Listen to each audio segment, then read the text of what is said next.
print for me. Like, so when you tell me what kind of character concept you have, or tell Jacob, you can text me what you're thinking of, and I can send you some of what I think is closest based on my library. Okay, all right. Yeah. All right, that works. That works. So, like I said, thousands of options. Not all of them are for D&D, but definitely a lot of different options.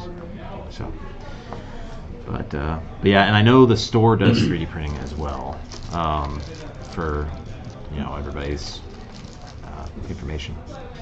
But anyway, welcome back, some of you, most of you, to the one shot that we have going on. This is going to be Mystery of the Intrepid, a follow-on to the previous one shot that we had. So I'm Arcticfox6 on Discord, and we have 4 players, soon to be 5 with us today. So I think we'll just get started.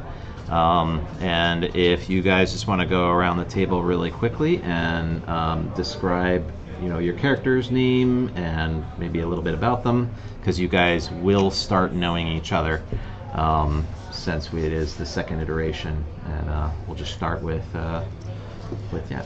Hey, what's up, everybody? Samel here, Ranger, class level 3 of the Tiefling or Tiefling, however you want to pronounce it. I don't care. A little bit of background, yeah, just kind of go on my merry way. A little bit of a stellar experience, and let's go do something. Nice. Life of adventure for a ranger. Hey, I am Cylindria. Cylindria Terrell. Mm-hmm. Yep. I am a wood elf, class 3 druid, and also a sailor. How about that? Yeah. Maybe we can get to know each other. Yeah. Do some good work together. Excellent. Yeah. Excellent. Yep. And then so I am Sildar something. Sildari. Okay. Sildari. Yep. And I'm a high elf wizard of the blasting type. All right. Evoker. Evoker. Nice. And our other player is working on finishing up his character. So Sildari. we'll get there here in a little bit. Indeed. So before we get started, brother, though, actually, it is an introduction to gaming. So I figured I'd kind of continue on discussing sort of the generalities of how to get into this as a hobby. So a lot of it is determining. We talked about editions last time, so we're playing the particular edition, 5th edition, the 2014 variety. There is the updated 2024. Which I'm going to be getting up to speed on here probably in the next couple months. But for right now, we're going to just be running the 2014 version. So talking about books and joining a game. So the makeup of the table is going to be a dungeon master, a game master, and then it's going to be players. Usually you want to have 4 to 6 players. I don't ever recommend anyone play over 6. It's just a personal preference. You can do more if you have to, and you have tons of friends, or like we were last time where everybody showed up. But generally speaking, the system itself, when you are DMing and you're kind of building encounters using the monsters and how tough they are, how much experience they're worth, and then looking at the levels of the characters and how they interact, you just want to make sure that you're using sort of the standard that they have built in. It makes it easier. I have played in games, the pickup games that are like 10 people, and they are fun, depending on what you're looking for, but it can be an insanely long time between your turns. So you guys remember we went through 2 combats last time, and it was very regimented, right? So we rolled for initiative, and then it was like, one person goes, then the next person initiative, and whatever. And so, knowing your character and always thinking about what's happening on the field is very important, kind of strategizing and sort of looking at the other players and what their actions are to see how you can positively affect the situations. Always advised. As a player, I really recommend, again, getting to know your character so you can make your round as fast as possible. And that allows you to go through more of the adventure, allows you to go through the combats faster, but it also is a way so you kind of keep tabs on what's going on and helps with the immersion. So like, a lot of people, I'll see them on their phones and stuff, and politely ask them to put that away unless it's directly involved with the game. You get that a lot. It is what it is, but as for those that might be listening to this in the future, I definitely don't recommend being on the phone, and it's going to make up for a lesser situation for you, a lesser experience for you anyway. Your mind's in 3 different places. You are going to miss conversations, you are going to miss actions, you're going to miss a lot of important details. So just allow yourself to be involved in the game is always something that I harp on. The other thing that I always recommend, and you guys don't have any issues with this that I'm aware of, but just as a player, be a team player as best as you can. Right. I have run into players that are not that way, that are interested in screwing over the party. As a DM, I deal with that my own way. Nobody gets away with it. It just comes back to haunt them.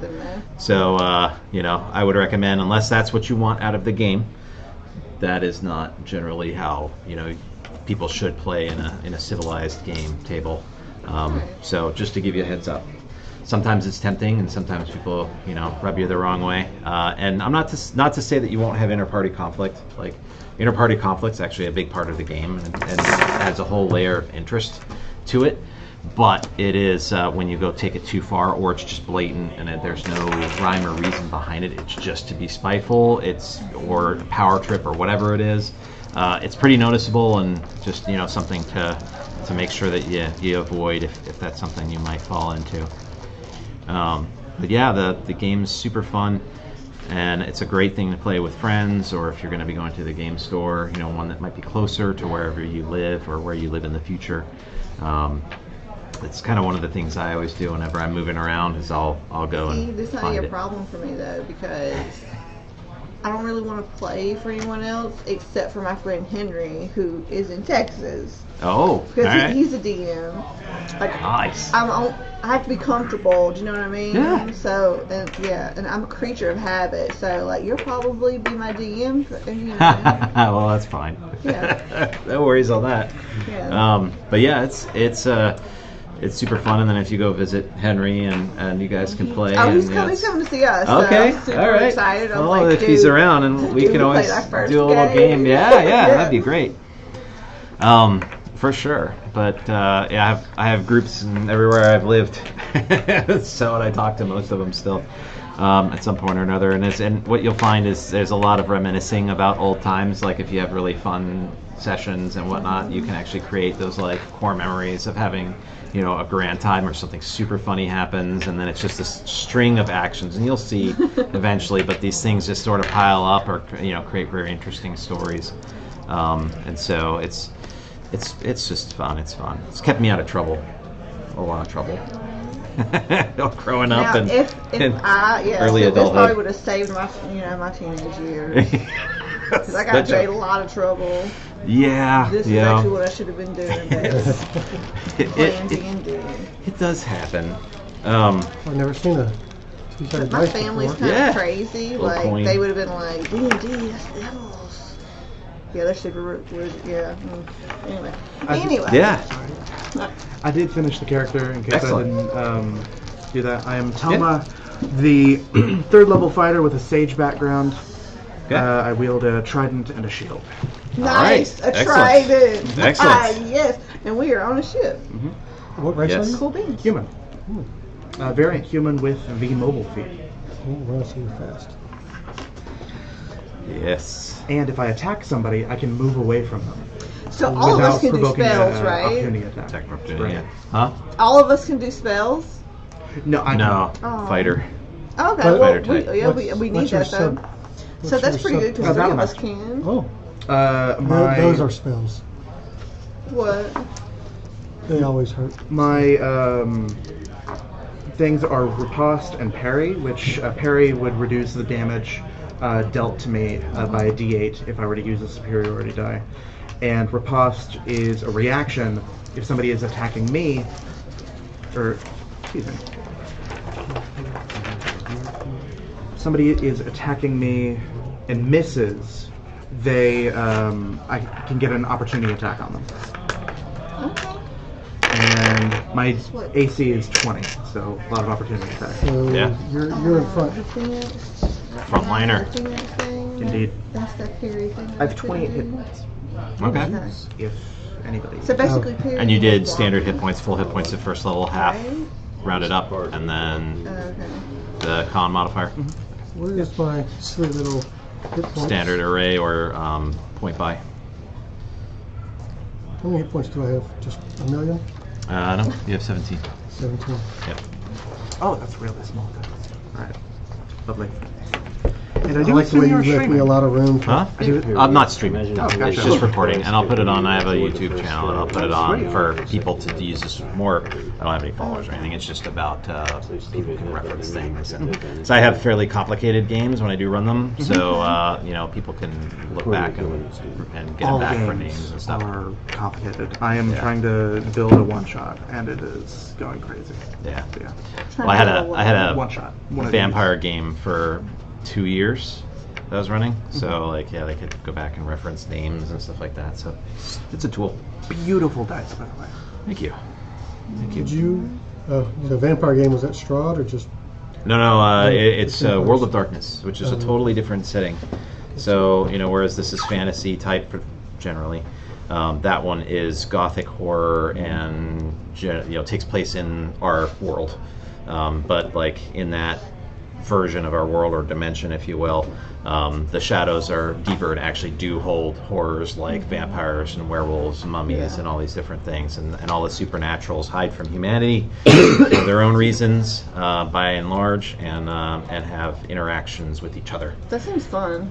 It's a good system. Yeah. It's one of my favorites. But yeah, it's like if I want to play like something modern, with firearms and stuff like that, and you can use this firearms here. But if I want to do something modern and more of like it's more heavy on the role play, I would say the experience is a different set. Whereas the experience in general for D&D is more based around like combats and accomplishing things.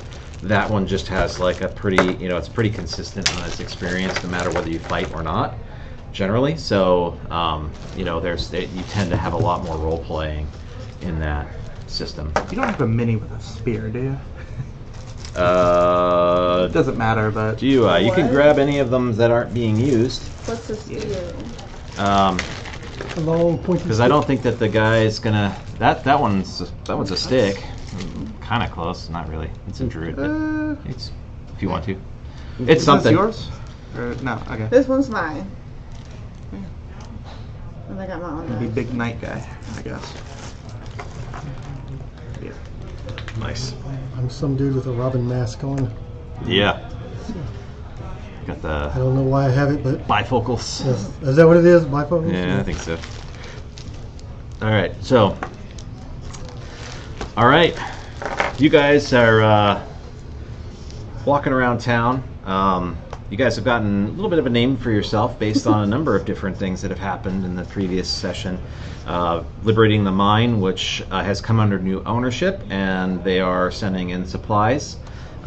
You're also starting to see some airships that have come into town.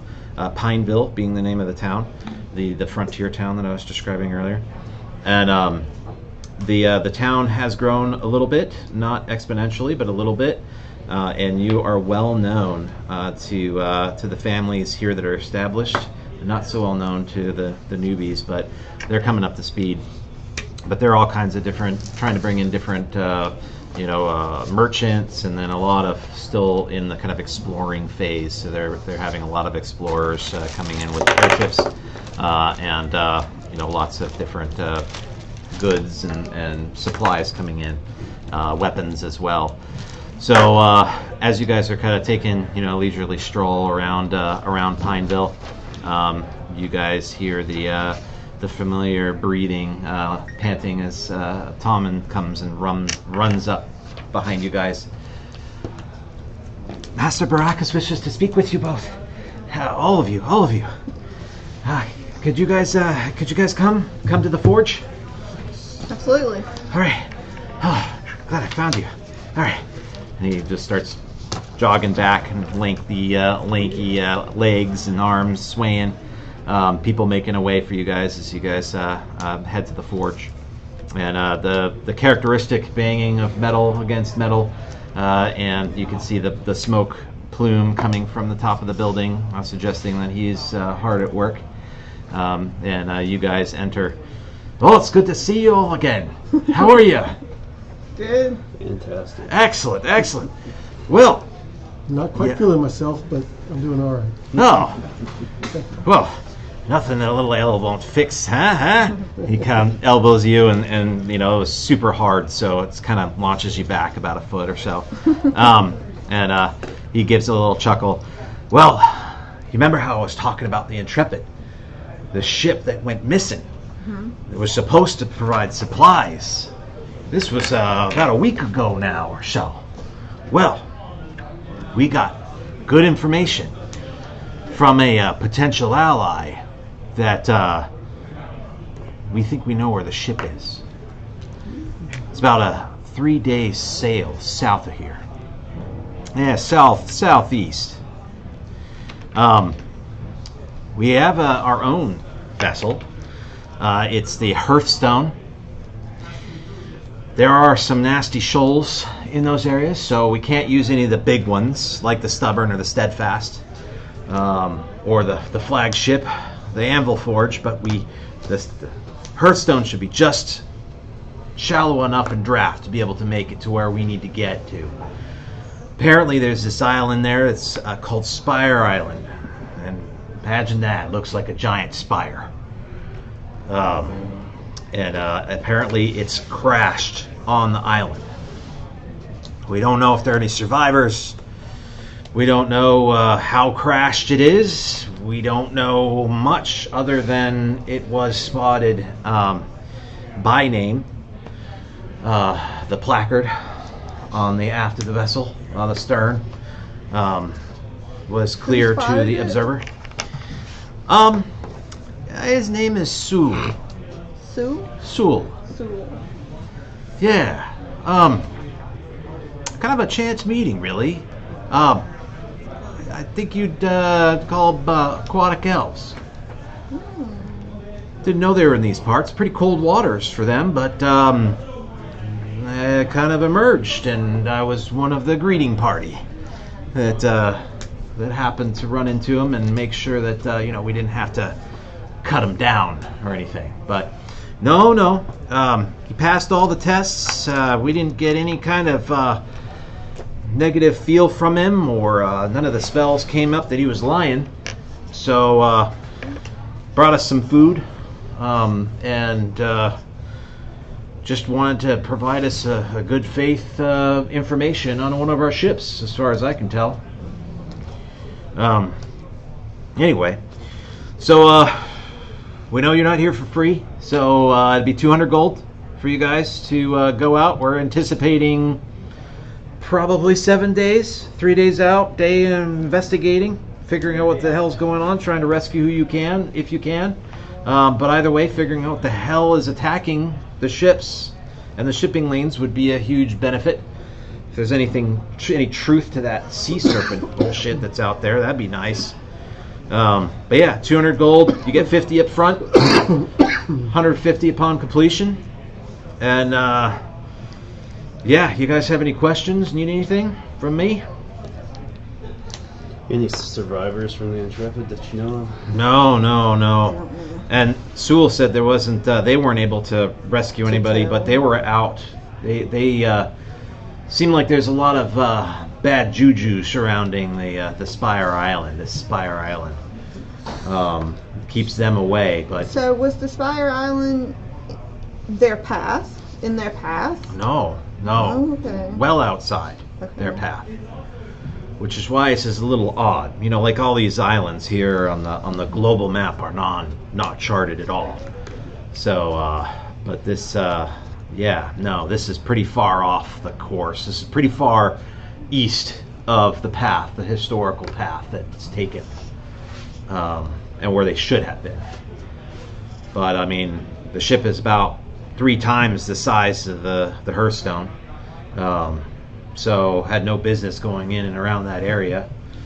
There are survivors. No major squalls or anything that could justify blowing it off course in any significant way. I mean, it's rough seas. Don't get me wrong; it's the usual. I mean, you guys experienced that coming across a little bit, but yeah, nothing earth-shattering that would cause such a large vessel, a full schooner, a dwarven schooner, to go off course. What do you think might have wrecked it? Man, there's all kinds of crap out in these waters. I don't know, maybe something that caught that. I mean, it's a fight. I mean, it's a dwarven vessel. It's a fighting. Even the Hearthstone's a fighting vessel. Something armed. Something that could take out a ship. Would it accommodate survivors? What's going on? Would the ship? Hey, how's it going? So you can choose. I think you brought your character, or did you not? So I did. Okay. I'm using Beyond.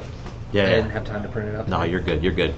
Then you can move all the rest of this stuff around. Make room for yourself.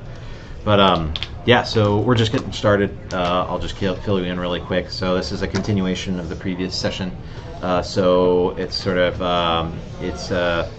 taking place in sort of this frontier town that is in uncharted island chain that has a number of islands. So they're kind of volcanic islands that the dwarves have come across and are pretty, interested in exploring it for its riches, and have created, done a beachhead here at Pineville, is the town. Think of this kind of like Pacific Northwest, even Alaskan, feel to it. So it's pretty brisk, pretty cold.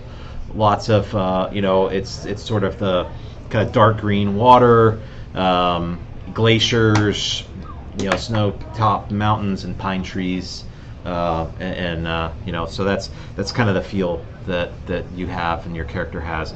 And all of you have been hired by the Dwarven clans to provide assistance in the form of a mercenary support for whatever they need, primarily security, but also investigations, whatever else is needed. So you find yourself in the employ of them, not a slave or anything, just purely transactional.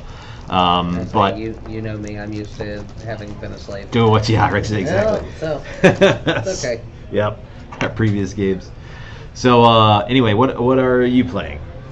Well,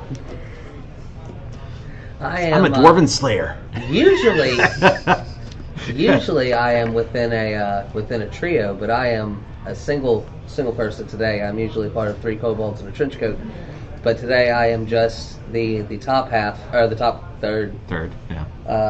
Named on the size legitimate of it, too. businessman. Sure. College of Lore Bard named. He's a College of Lore Bard kobold. And what's the name? Okay, this is not my second game ever in life, so I have no idea what any of that means. I'm sorry. That's okay. So a bard is one of the classes. So okay, I remember that. Yes. Yeah, and so a lot of they're the said jack of all trades, master of none kind of thing. So they're actually one of my favorite classes too. They have a lot that they can do, but a lot of what they do is buffing and debuffing and battlefield control. And my favorite thing, doing damage by talking shit. Yeah, they do that. Nice. Okay. Yes. So the whole thing about them is they have, they can use their performance. So whether it's like spouting poetry or singing or using percussion instruments, whatever, to create magical to pretend effects. that I'm a regular 9-foot tall individual rather than 3 people in one coat. Yeah, and at kobolds, a race from kind of one of the expanded races. So I was talking Monsters of the Universe is the newest set of rules for them. But think of them kind of like little draconic. Like they're part dragon, part halfling. Okay. So they're kind of really small, kind of mischievous. They tend to worship dragons. They're really into making like traps and being kind of cunning, but they're not terribly intelligent, so how cunning they are is sort of questionable. But they tend to come into conflict directly with like gnomes, and then other races that might wish ill will on dragons. That is roughly how he works. And I ended up getting that STL file that I showed you Oh, you because did? I'm like, it's too cool. Well, to the thing get. was, I was couldn't originally it. going I to get it. I couldn't resist. Guess how much it is to buy that flipping model? How much? $200. Nah. Yeah, Yeah, I 3D print that for exactly. 5 cents. That's what I'm talking 10 about. cents? I was Not like, even? Y'all are out of your minds. Yeah, no, that's nuts. I mean, hopefully it's painted and everything. There's No, because it was a limited run done by D&D themselves, like Wizards of the Coast. Oh. Yes. Yeah, some of those can go. And so it was. I have a few. I got them before they were limited run, and now I'm like, oh, I should put that in like safe or something. What were you about to say? Oh no, Yes. there's a three kobolds and a trench coat dice set. Oh, If you want to get that, that's neat. it's great. It's got 3d6. The 6 on all of them is the half of a kobold, so you can stack them. That's That's fantastic. awesome. I That's great. also have, which I'm not using it right now, but I can use it to work with any of y'all. I have a little custom feat called Trench Coat. It's where I can stand on any of my. I'm nimble enough to stand on anybody's shoulders and perfectly balance myself there. Nice. Okay. Interesting. All right. And it boosts my charisma by 1. All right. So, and then what was your character's name? Legitimate businessman. That is your name. Yes, that is actually Nice. his name. He was like that sits with my little koboldy soul.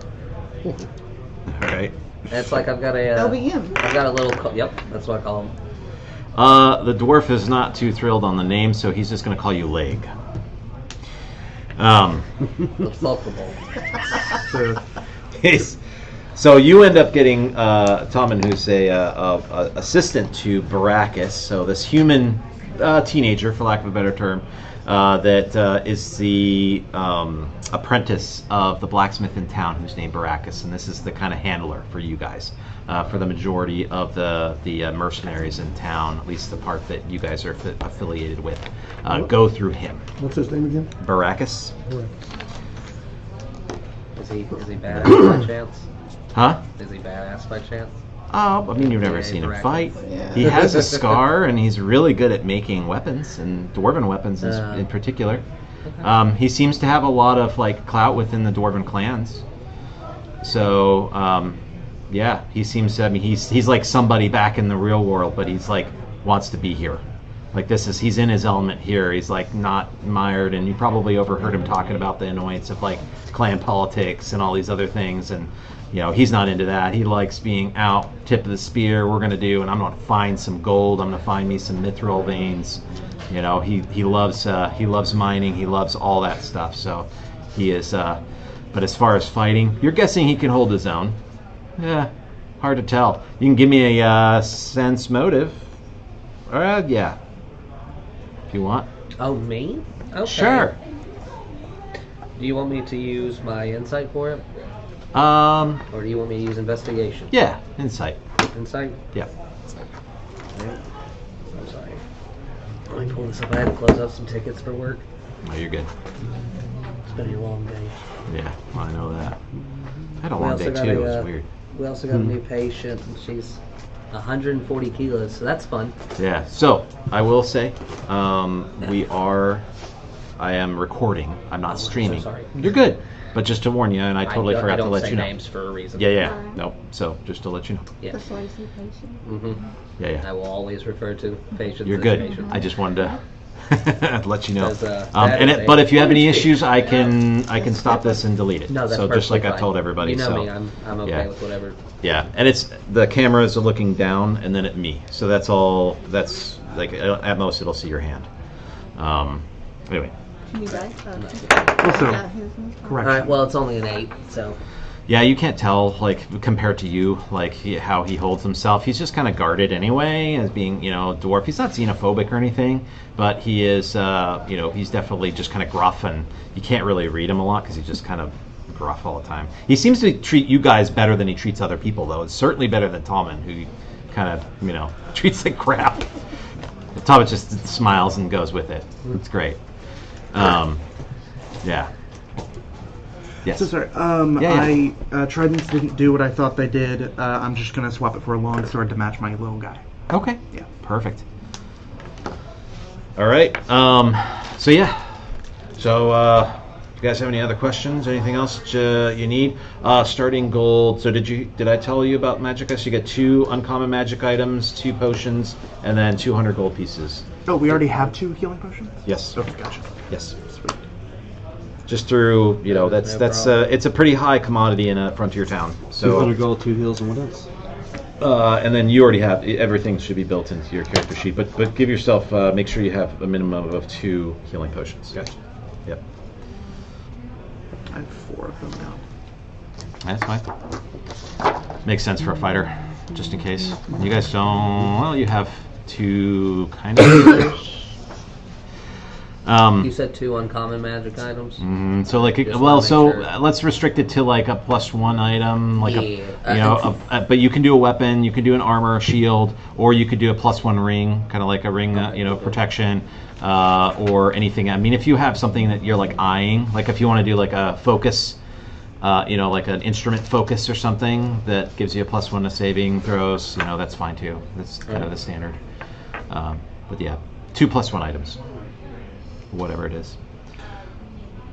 Quick question, just so I understand the mechanics of it before we fully start. I know there's Yeah. been whatever. Yeah. What is the difference between a regular melee attack and a ranged attack? Is it just range, or are there other mechanics to go along? There are other mechanics. So it sort of depends. The melee, so it's melee and ranged. So melee usually utilizes your strength statistic, so your strength modifier for the attack and damage, whereas range uses your dexterity modifier for attack and damage. The kind of side on that though is if you have what's called a finesse weapon, and if you have a finesse weapon, that means you can choose. So you can use either dexterity or strength. Gotcha. So that's the main difference, and then like you said, the range would be the other main difference between them. And then the ammunition. So you do have to track ammunition, because it does matter if you're in these long kind of, where you could be away from town for a while, so you might have to fetch your own arrows or whatever if you get into that sort of situation where you're out for long enough in a full campaign of exploration. It would be something that you kind of keep in tap. What is a finesse weapon? So if you go into the player's handbook under the weapons section, Page you can 149. You can take a look there, and some of them have a special quality called finesse. Probably something like a katana. Like a Rapier. like I'm using. Yep. Okay. And the Scimitar. the rules for finesse are actually on the other page. Yes. Here. If you do one page to the left, you can see a decreasing page. You can see what they each mean. And like light weapons, so your ranger is so Samuel has the 2 weapon fighting. So in order to make maximum use, you have to use 2 light weapons. Yep. So I went through and picked the 2 scimitars. So you have 2 of those, and they're light enough for you can dual wield them effectively. And then because of your ranger weapon fighting style, he actually does damage with strength damage in addition to the regular damage in his up. Normally you wouldn't get that. So mine has Or finesse, dex. light finesse.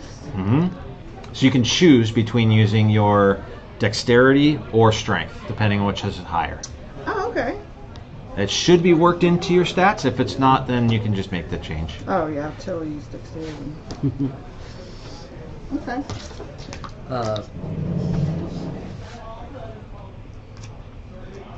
Yeah, I'm going to use the singing blade.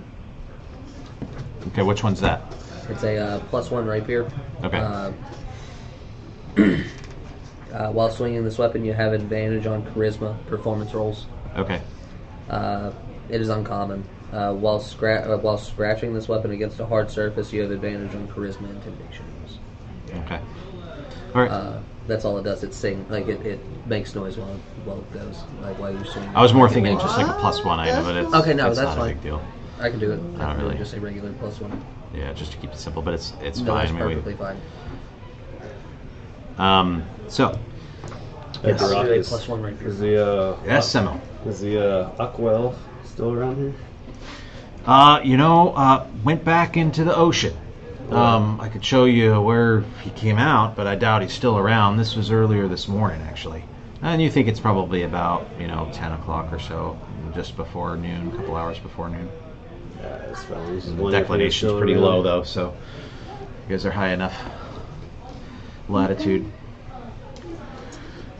So, yeah, a couple things about the captain's name is Tokar. He's a third cousin of mine, naturally. So just tell him I sent you. He should be expecting you, and you guys are going to be providing security and a boarding party for the normally small crew. But they just got back delivering their supplies. Yeah. Okay. Tokar? Tokar. We asked for Tokar. Cool. That's it. Yeah. Should be the only dwarven cog down there right now. Shingle mast. Can't miss it. All the other ships are out right now. Do we need to get anything before we go, guys? Yep. I got all my. Yeah, he throws down little pouches for you guys, each having 50 gold, as promised, the 50 up front, and then 150 upon the return. And you guys have full salvage rights, which you'll have to work out with Tokar, depending on how they're obtained. But the assumption is if you're a boarding party, you keep what you get. And apologies, this this 50 gold and the 150 after the return of it, this is not the starting gold that you gave us, correct? It is a part. So they did another mission in the previous one. This would be both of those combined as a part. So that's what's starting you now. Gotcha. So it's kind of a slightly roll into the second session, even though you weren't here. Doesn't matter. Your character was doing something else when they were out there. So Yes, I just read 200 starting gold, and that's separate. So that's 250. That's what you're saying. Oh, gotcha. Yeah, sorry. No. Yep. No worries. This is so that was from the last one. This is from this one, and then you'll be paid the rest of it after the end, and then you can roll that into the next session if you decide to come. And I would assume your previous session was a level 2 thing? A 3. Level 3? Yep. They're all still level 3. They're all level 3? Gotcha. Yep. Be level 3 for a little while, but not too long. 50. Baracus, any dangers on Spire Island as far as like monsters I or haven't anything? seen the damn place. I don't know. It sounds volcanic, so it's probably got a lot of maybe a caldera at the top or different crevices and deep trenches along it. I couldn't tell you though. I would say though that switch over to a dinghy if you're going to actually approach it. I don't know what the bottom is like, and none of the maps show any kind of What are your bathymetry. You have Firebolt. Okay. Does anybody else have fire damage spells? I have a fire sphere. You have a fire spear? I have a Flaming sphere, a flaming sorry. sphere as well. Yep. Flaming sphere, firebolt. I have resistance to fire. Great. Mr. Bard, any? No. Gotcha. All right. So yeah, spend whatever you want, and then let me know what you're buying, and otherwise, or you can go and explore the town more like you did last time. Whatever you guys want to do. It is open field now. Baracus, like I said, thumps down the little coins, gives you a nod, respect, and then claps his hands together and, Tom, get your ass in here. And he starts getting some of the metal together. They melt it down, and you don't know what the hell he's making, but looks like it's something big. So I wrote down the name of the dwarf that we did the services for, but I can't read it. But So I the would like to funeral check in- rites yeah, on I her? would like to check in and see how she's doing. Well, aren't you sweet? Yeah. So she, see, I have it somewhere. Bertha. Is her name. So yeah, she's there. She welcomes you guys, or whoever wants to join her with it, and you could smell she has a really nice smells like sourdough bread that she has going, some dwarven bread, and the whole house smells of it, and her big scar as she opens the door and gives you just a big jovial hug, and then basically carries you while she's hugging you into the house, like almost abduction style, and she sits you down. So how's it going? She says. It's pretty good. Getting your legs under you? were about to Good. leave out, and just wanted to check in, make sure you were doing pretty good. And Yeah, no, I mean we can't thank you all enough for the funeral rites. I mean, you know, the poor cleric's still doing his thing. You know, sorry to keep him away from you guys, but it's good though. It's a huge morale booster from a tanked morale community. So yeah, it's a good thing. so, have you heard anything about these aquatic elves? Oh, I heard that we had some visitors today. Some of the kids just started running and shouting it through the streets. Yeah. No, I can't say that I've even known they existed in these parts. From my adventuring days, we thought of aquatic elves as being more of like a tropical thing. So interesting to have them in these parts. I didn't get a good look at them, but some of the children did. Are the children here? They're playing out in the field there, probably trying to catch the moles. Let them play. Yeah, we'll let them have their fun. The moles destroy the yard anyway. So, I'm assuming everybody's going to be with them, or did you want to do something else? It's totally up to you. You guys were told to report there, but whatever. You guys have time. As long as I'm told. Yeah. All right. Okay, so I just want to check on you, make sure everybody was okay. and Oh, doing I well. appreciate it, dear. I appreciate it. No, I'm doing better. You know, it's a healing process. But, yeah, some days are good, better than others. But no attacks on the farms lately, so that's good. That is good. This Yeah. is, very good Keeping to my know. ear to the ground on that one. But yeah, it sounds like the aquatic elves were trying to provide us some information on the Intrepid. So the Intrepid, Are you gonna surprised ask her for that me? it went down. I heard you made some really good food. Like, I was gonna see if maybe I could bring a bite to eat with me. Already ahead of you, and just give me a few minutes. Okay. And she kind of shouts from the kitchen area, which is the kitchenette off the side. Yeah. But no, she's like, yeah, I know. I knew Cassandra. Cassandra's and her son, Tamil.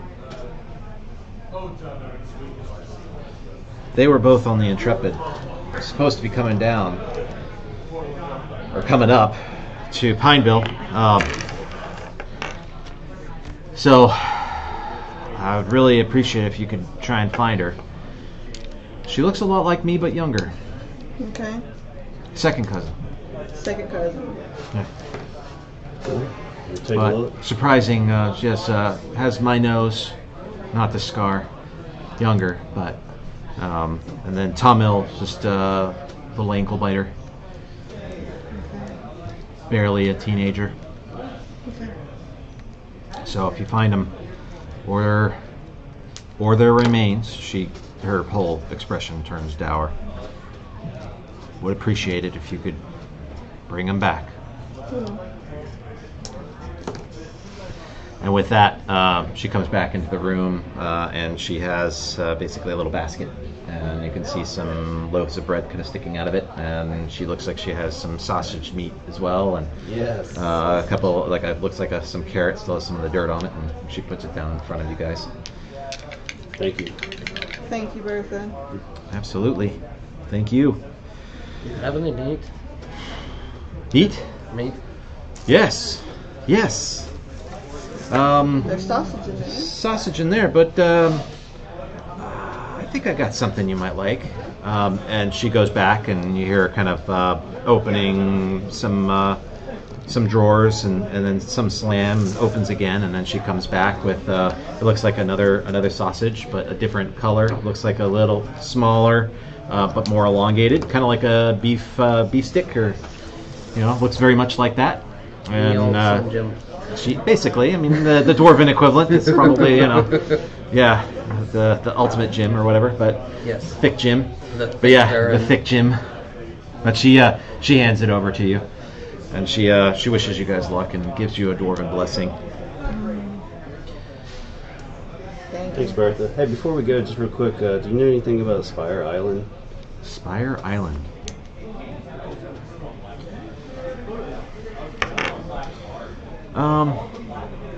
No, I can't say that I do. There's a whole Is that island where they're- that's on fire. Spire. Spire. Right? I'm sorry, I have to Correct. explain real quick so nobody thinks that I'm an actual idiot. My character has like an intelligence of 8. He's incredibly dumb. I need to expressly There may state be some that. expectations of the kobold shining I through need there, to- I maybe need with to some of the stress- dwarves and how they approach him. But he's pretty new to the island. So. Well, I mean, it is volcanic, so I guess you kind of could say it Yeah. is made of fire. They're not. Well, yeah, I mean, that does make sense. I mean, it's all these areas are apparently volcanic. Even this island, at one point. Yeah. So, all right. Y'all ready to go? We're ready for adventure. Ready for adventure? Okay. Let's go. All right. Yeah, you guys make your way through the bustling streets, and all kinds of different races represented here that have been hired on by the dwarven clans, just like you, all serving in various roles, seemingly wide-eyed and excited to be a part of exploring a brand new island chain. And you guys make your way, and sure enough, the only boat that is in this, aside from little fishing, a ton of little fishing boats, is a single-masted cog, which stands before you. The sails are struck, so they are not furled yet, unfurled, and they look like they would have very thick square sails. But you see a dwarf. And he's barking orders, and it sounds an awful lot, actually, like Baracus in a way. You kind of get that little bit. It's different, but there's a little bit of the sound in there, and kind of the way that he treats what looked to be another dwarf who's sitting there, also with his arms crossed, sitting against the mast, looking. And you, as you're getting closer, see two small, little green with pointed ears goblins that seem to be running. One seems to be running up and down the deck with a big scrub brush, and another one seems to be tending lines while the dwarves are watching. And then up from below deck, you see a human that pops out. And so that's all you see for now. I bet they're related. Have to ask them. Does he have the nose that was mentioned? Yes. They're One of them's not. The other one, so the one that has his arms crossed, just watching the goblins intently but not saying anything, doesn't. He has kind of a more stumpy and a wider nose. The other one had the one that looks to be like standing up top in the stern of the vessel, that's sort of barking orders as you guys are approaching. Seems to have that nose. At least they're getting the ship cleaned up for us. And these are the levels of the ship, correct? Yes, Gotcha. correct. And this is the ship that we are coming onto, correct? Yes. Gotcha. That's the Hearthstone. Yep. So this would be the top. That's the top where the captain is. Actually, I have everybody's miniatures, so I will. And then that's the bottom right Yep. there. Okay. Yep. Okay. I can see that now. They're all dwarves. Two goblins cleaning.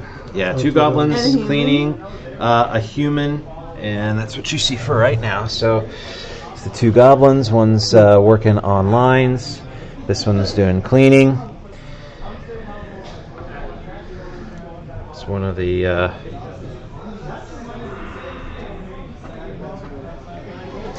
All right, and that's what you see.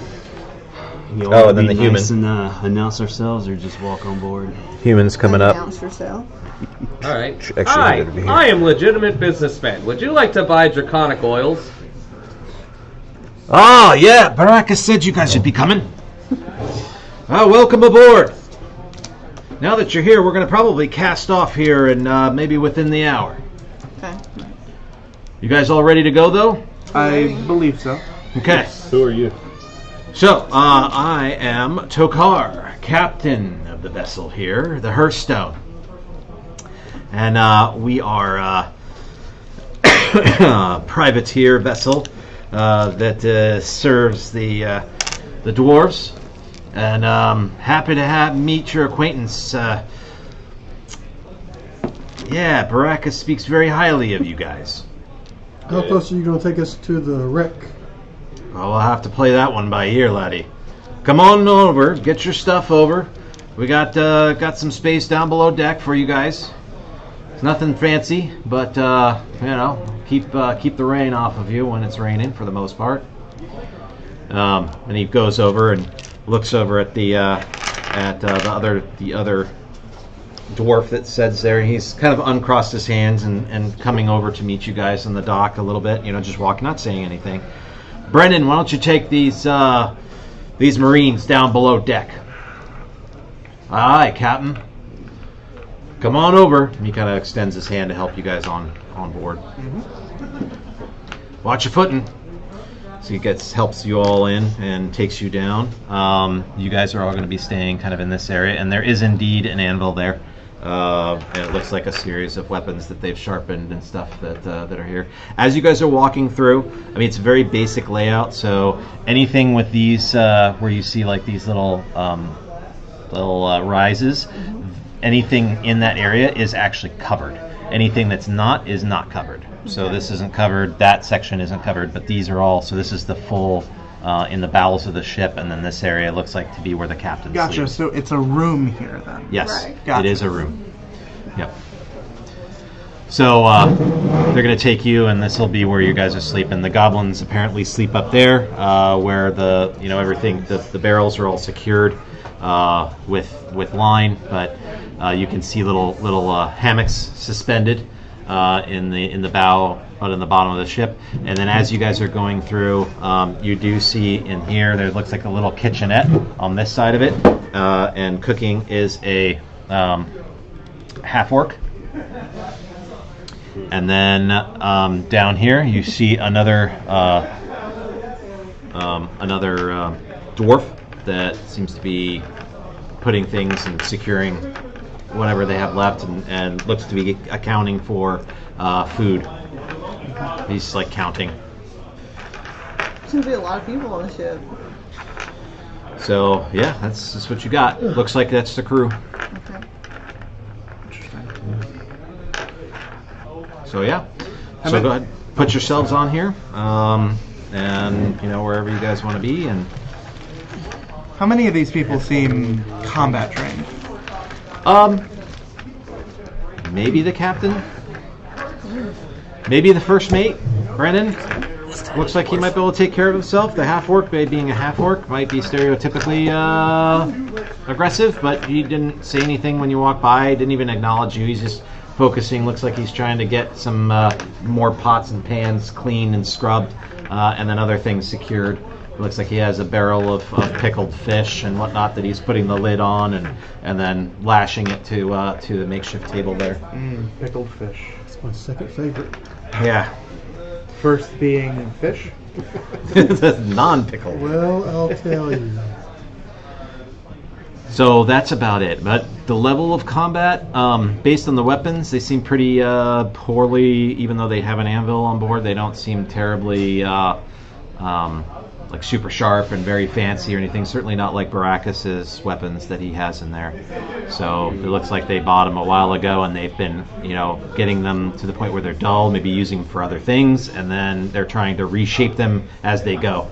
A couple of one of the broadswords looks like it has a wave in it, by the blade, and one of the hammer is basically divots inside of it. that looks like maybe it was chipped out by using it on other metal things as a legitimate hammer instead of what it's intended for, and using it as a warhammer. Well, I see a weapon here on the bow. On the Yes, front of the boat, so. ballista. It's actually representing 2. There's 2 of them in the bow. Yep. Like tied together, occupying the same space? No, they're actually in different spaces, but they are they're 2 spaces, and there's 2 of them, so 1 in each space. Yeah, they're kind of facing on either side of the. I get it. Yeah. So. What is in all of the, like, in terms of like storage? What's in all the barrels and whatnot?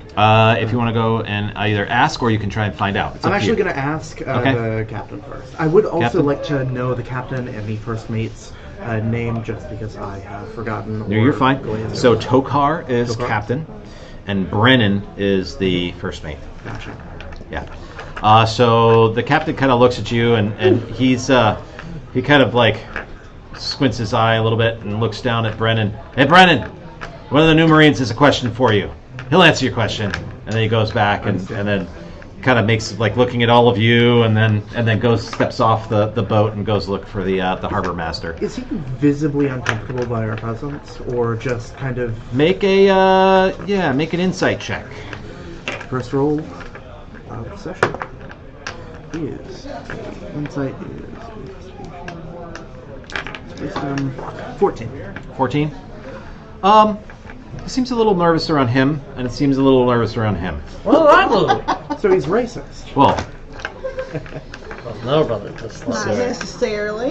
No, brother. I get well, that I don't know. a If you guys want to try and notice that, you can. That would be your own rolls for insight, unless you tell them. But I'm. But you do know, like he's, and it's more of like really, this is what I got, and It then could be a race that he's never encountered before. You don't know. I just personally don't think anybody could dislike a legitimate businessman. That's like, well, you make them I all a lot of refuse. money if they just give you a chance. So I'm gonna go to Brennan and ask about inventory. Kind of. At this point, have I been downstairs and seen it? Yeah. You guys went down here, and they showed you have a couple little cots here that literally are just bedrolls rolled out, Yeah. and with maybe a little bit of cushion, but not much. So, no, he just he says it's food, water, primarily. We have some fishing gear that are off on the side there, as well as some repair planks. Yeah, are you looking for something in particular? Just curious about the ship's inventory is all. I'm wondering how much of our stock is actually food, and like, how long are you expecting this voyage to be? Well, I mean, everybody keeps saying 7 days. We're preparing for 2 weeks. And we got enough to go probably 3. That's smart. Right. But we'll have to ration, but it is what it is. Goblins don't eat much, actually. did you notice they keep livestock on the ship? Goblins taste good. Ah, I see. No eating them. Them goblin friend. Them goblin Yes, friend. please don't eat the goblins. Their I crew. would say I would. Yeah. We're on the ocean. Please Not sure they fish. taste very good. Please fish. Yeah, well, and Is all the food pickled? some of them know. No. No. Well, No. different things, though, right? So, leg is fun. No, that's Tusk. okay. He has his little stash, and nobody touch his stash. No, understood. Not that you necessarily want to, but maybe, but don't. I understand the necessity of it. Yeah, that's his. Yeah, and it's kind of funny. He says his concept is that if you have something that nobody else likes, it becomes yours, and nobody messes with it. And as it turns out, by and large, it's true, It's because the, that stuff stinks. Yeah, that's also the draw to incredibly spicy foods. It's impressive. Wouldn't know. Yeah. No, I hear there's some interesting spices though coming down from the south. Makes the food taste weird. Either way, I'm just gonna sit down, kind of looking down the grates for no particular reason. Okay. Yeah, if you can't tell, these are actually ladders that go up to that space. So, and that's actually is a grating. This That's Those ladder? are just that just Yeah, represents like- walls. Where And we- and what I could do is I can actually stack everything. Okay. Oh, okay. The So little this dot. is these little guys go up to that grating there, Gotcha. and then this grating is just open, and so you kind of climb up at any, or they have line that you climb up. So they do have Wait, a so little. You've got rope going here to here. Yeah, Okay, gotcha. yeah. And then let's see, they have. Let's see, anything else that's important? These are stairs. So these two things that I've made makeshift there, they're stairs to go up to there. Okay. So that's where your ramps are, the stairwells. And And the mast goes all the way down. and the That's the dinghy. Yep, and it's suspended from the side, so Okay. it's actually like right here. So you'd access it probably easily from this, like right here at the stairs. You can go around, or you can jump from the gotcha. top. So it's not dropped to this level. It's not dropped to that level. No, I'm Yet. probably here. Let me do this. Just trying to keep it all. No, I get the vision. I think you were trying to get rid of the Yeah. ambiguity. So anyway, there we go. Yeah, so you're not thinking it's like two. It doesn't matter. You're good now. Yes. So yeah, that's how everybody's kind of doing their own thing. The goblins kind of go by you guys, and they finally like notice that you guys are even there now. As one of them tries to run, he's like literally grabs the scrub brush and just runs with it, and then like runs into your leg, and then kind of stops and then looks up at you. What's up, little man? Hi. Watch where you going. Yes, sir. And then goes right back to it and kind of goes around. And so Look kind of fun. it says, Pin, we have visitors. You see, and then see the other one like looking over that's tending the lines. Oh.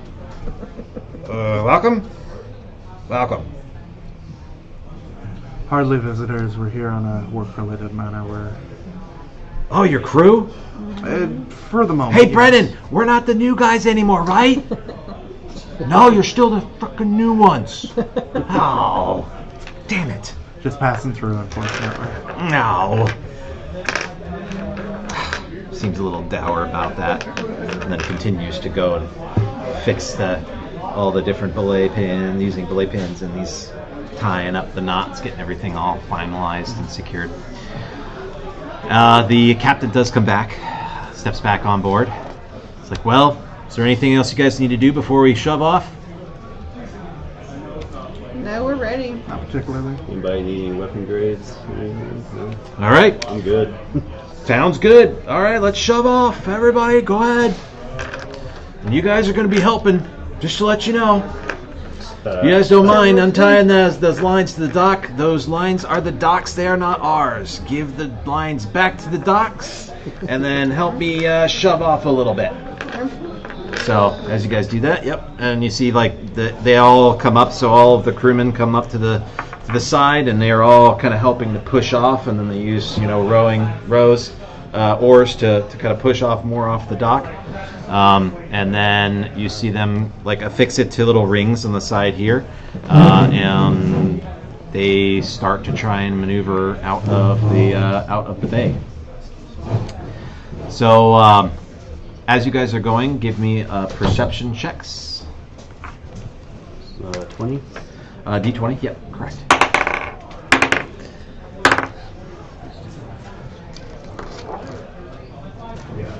Noise. Yeah, no, you're good. 23. Nice. All right. Perception, you said? Yes. Lovely. 12. Nat 20.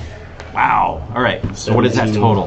The total would be, excuse me, Just curious. I'm going crazy. 23. A nat 20 is still a nat 20. So I do nat 20s as special, and rolls of ones as being not having a complication occur usually. Critical success, critical failure. Yeah, but for everything. So except saves, even saves, I might have something interesting happen on either end of the spectrum. So And it is you what it two, is. so you two spot what looks to be a whale that's in the mouth of the bay. So There she you guys are was. heading. Yep, you do see the air spout. and you see it kind of round out. Anybody that's rolled a 15 or a 12 or higher, excuse me, recognizes this and can roll nature if you have it. Like have it as a proficiency? Yeah, but you can roll it anyway. Gotcha. You can roll nature. Oh, I have it, but it's not very terribly high. great. That's fine. So you still want me to roll? If you want. You don't have to. Is the dot colored in? Should be. It is not. Oh, gotcha. I got a 7. Okay. Actually 12. All right. You got 12? To the druid. 13. Okay. 5. Yeah, you're pretty sure maybe it's a humpback whale. Oh, it'd be 14 with the 1. Sorry. Okay. A humpback whale, maybe you're thinking. It's hard to tell, but based on the size, it's a decent sized whale. And you do see the fluke that comes up, and it's kind of kind of bluish, dark gray, and then the white, and then it does a tail slap and then goes under for a while. But you guys make way, and the goblins seem excited and are talking back and forth, and then talking to Brennan as they pass him, and he just seems amused, and then kind of keeping it to himself, and then just watching, and then barks orders here and there. But yeah, you guys exit, and this whale seems to follow you. The natural 20. You see something reflective, very faintly reflective, off in the distance that seems to be keeping pace with the ship off the port side, so left, when facing forward. Reflective. And it looks to be like a smaller thing, like it would be more like maybe something reflecting on like a person, or like reflective, like armor or something. It's hard to tell, but you definitely see something, and it's not. It doesn't. In the air, is it? No, it's in the water. Okay. Yeah, you will see that as well. The armor folk. But to you, it just, you're like, maybe it was fish or something. Water elf. To you, it does look like maybe it is like a shimmering armor of some sort, a reflection of armor. How far away is it? Made to look like a fish. How far away is it? So you would say it's probably about 60 feet off. Interesting. But down. Yes. You said keeping pace with the ship as we peel off. You haven't peeled off yet, and you haven't even set your sails, so you're not going still terribly in the fast. bay. It's really slow going as you guys are maneuvering out of the bay. Try and keep an eye on it. Okay. If that is possible. It is. So you're able to kind of keep. Are you going to try and do that like stealthily, or are you going to just like look over and keep a dead bearing on it? Like, how are you? Kind of just looking over, like going to whatever side of the ship it is. And just kind of looking at it. I wouldn't be trying to stealth, I don't think. Okay. So then, basically, once you get outside of the break wall, it goes down. And then, basically, once you're clear of the break wall, the captain gives the order. Sails are down, and you see them fill with the wind, and off to the races you go for your 3-day journey. So the first day is pretty eventful. So you had the blue whale. Give me another perception check.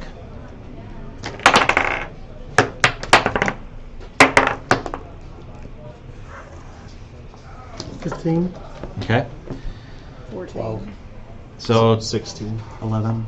yeah, and as they're all running around you and doing different things, except you don't see the orc. But all the other ones, the captain's up on the, by the wheel, and you guys do see a series of fins that break water ahead of you, and so you can give me another nature check. They seem to be black in color, decent size. Looks like they're coming from a huge animal. That's a natural 20. Is that the nature check or the Nature check. Okay, you're definitely sure it's a pod of orca whales. So this is a couple hours after the humpback whale. But the pod seems to be also following you guys, but the pod follows you it just keeps following you into when sunset arrives. So the first thing I'd like to do before we get to that point is figure out what kind of things would you guys like to get involved with on the ship. So there's anything from you could help with the cook, you could help with just making sure stowage is there, you help with lines, and then you can help with navigation. Can I fish? It's going really fast, but you can try. That would be a survival check. I'm gonna be helping with lines, just kind of investigating all of the front lines on the board. Okay. So this would be then a vehicles C, but it would use your dexterity as the. So what are our options again? So you can choose like any kind of like role. They just want you to be doing something, and so even one of the goblins is like, just make yourself look busy as you kind of going through and seeing you kind of standing there, and you guys saw this really cool whale and everything going on and whatnot, and kind of excited and getting back into the ocean. But now you're like, okay, I've been standing around for a while if the goblin's saying something. So you just have to pick like some sort of task or something to make yourself look busy. I'm If gonna eat nothing some else. of my snacks while I survey what's going on the boat. I'm Okay. gonna go help the orc. Okay. So yeah, you walk in to see the little kitchenette. He's over there. Looks like he's snacking. Has a little fish tail hanging out of his mouth, and has one tusk. Kind of looks over at you, and then seems like really weirded out, and like shifts the fish over to the other side as you come stand right next to him as an elf. Hi. Hi. You want to cook? Do you need help? Yeah. That's what I'm here for. Okay. Well, we have some produce. We should eat the produce first. So, we have apples, and we have blueberries, and we do have some chicken. So, they are in the barrel that's the furthest towards the bow. Okay. Go fetch me some. Take this. He hands you a bucket. That was that was an 11 on the thing from the lines. If that. Okay. So you're not like too bad, but you're kind of like looking around and seeing how apparently this one called Pin is his name, the little goblin. He loves lines, and so his big thing, like almost to a point where he perfectly spirals it, and then like goes around and finds other ones, and then has like this really neat bow knot, and then he like looks at you. He kind of scoffs a little. And then he like goes behind you and like fixes, and then eventually he just comes around you and like fixing, and then he kind of grabs your hands, and then he has you like he's trying to show you how to do it. So yeah, but he seems to be just like absolutely enamored that you're at all interested in helping him, and so you do that effectively. You didn't fail. So and then you're gonna help with like the bow watch kind of thing, or. Yeah. Okay, give me a perception check then.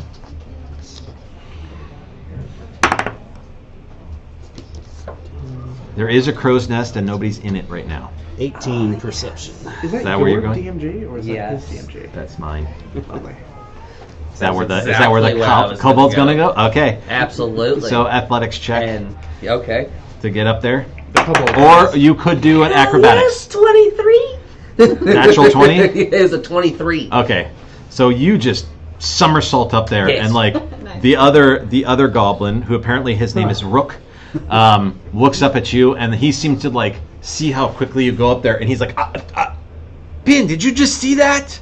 And he like looks up at you, and then looks down, and he's like, and he tries to go right where you started, and then he tries to jump up and do the same thing.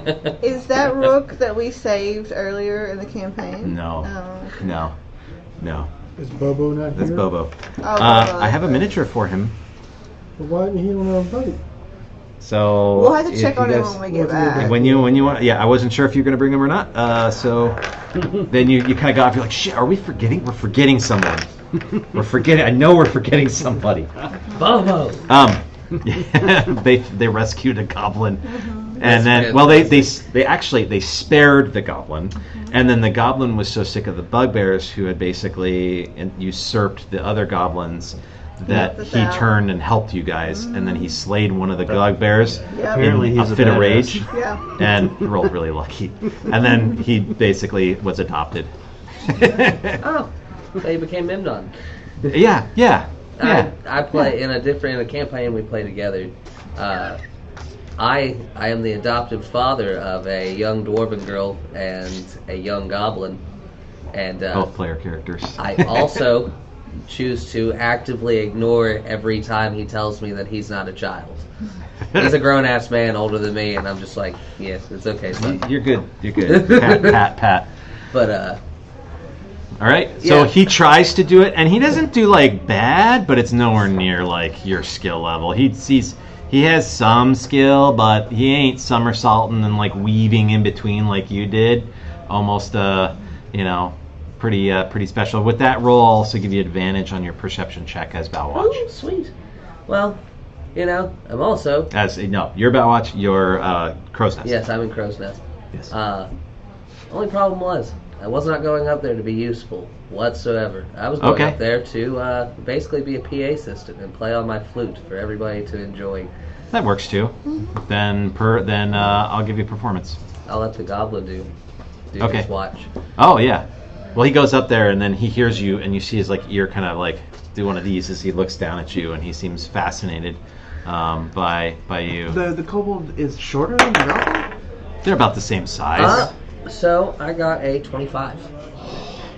You guys hear this like angelic sound. You're pretty sure it's like a bird of paradise or something came out of nowhere and like started singing. Even though it's a plant. But yeah, it's this beautiful sound. What kind of instrument I was use it? a pan flute. A pan flute? I have it attached to my face Yeah, you like pretty a much harmonica. you almost like want to dance. Like one of those metal. Yes, like I have And the like one of goblin, the metal like- contraptions that keeps like a harmonica to my face, except it's a pan It's a flute. pan flute. All right.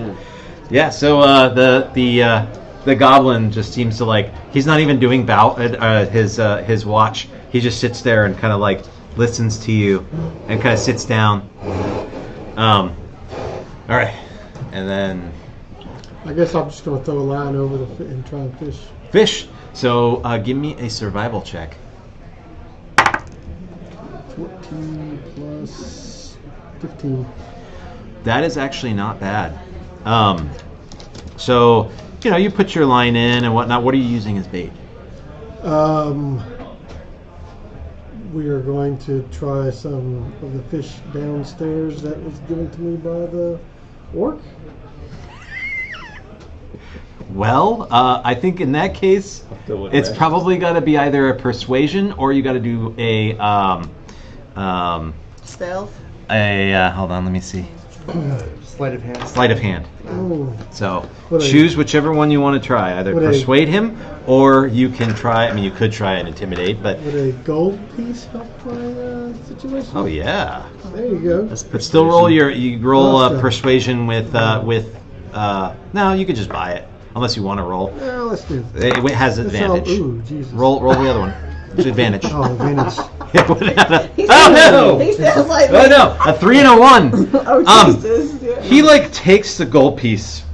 And he's not quite sure what to think about it, and then he gives you like the little Oh, no, fish the out of tail his sticking mouth. out of his mouth. and then takes your gold piece. All right. Well, me and him are good friends now. Works. Yep. Thank you. All right. So now I got my bait. Yep. Now I'm fishing. And then you rolled that one. now So I'm catching. yeah, it gets a hit Oh. within about 20 minutes. All right. And it's not that's what's going on here. It's not a small hit. Okay. The pole goes down, and you just feel like something is on there, and you see this like fast reflection. Looks to be about maybe 4 feet long. Oh my God! As it like flashes and then darts around, and then you can feel it going away from you. Is that Batman Fish on! You hear one of the goblins say, "Pin." as he's trying to help you with the lines. I Fish would- on! And he I points would- at you. Is this a strength or a dexterity thing? That'd be a strength. You know what? So I would hate that. I'm going to allow you to do thought this a was a finesse. intelligence check to. I was also going to give him Bardic Inspiration so that he at All least right. had the Oh. option of using a D6. Yeah, so you can add a d6 to your d20. I will allow you to use intelligence to know when to pull or when to start getting it in and pulling in the line and when to let it run. All right, let's go. 12, 13, 14, 15, 16 plus what? Plus your intelligence should be a plus 3, 3. 19. So very, very solid roll. You're able to kind of figure it out so that you're not going to, Thank you. break the line or the pull. And you're able to continually wear it down, but you will need to do a strength check. You do see that Brennan is kind of standing behind you. I am. And he's kind of has this. He's just looking and kind of amused, watching all of you do different things as the first mate, and then he's just like looking at this guy just decided, and he's using one of Tusk's fish tails. Not sure how that'll play out later. I'm going. Help! Help! Help! And he kind of comes to and comes behind you and will assist you. He's very friendly. Are you going to give him the pull and then assist him, or do you want him to assist you? He can assist me. Okay, then you roll with advantage, Oh, cool. and it'll be a strength check. Oh.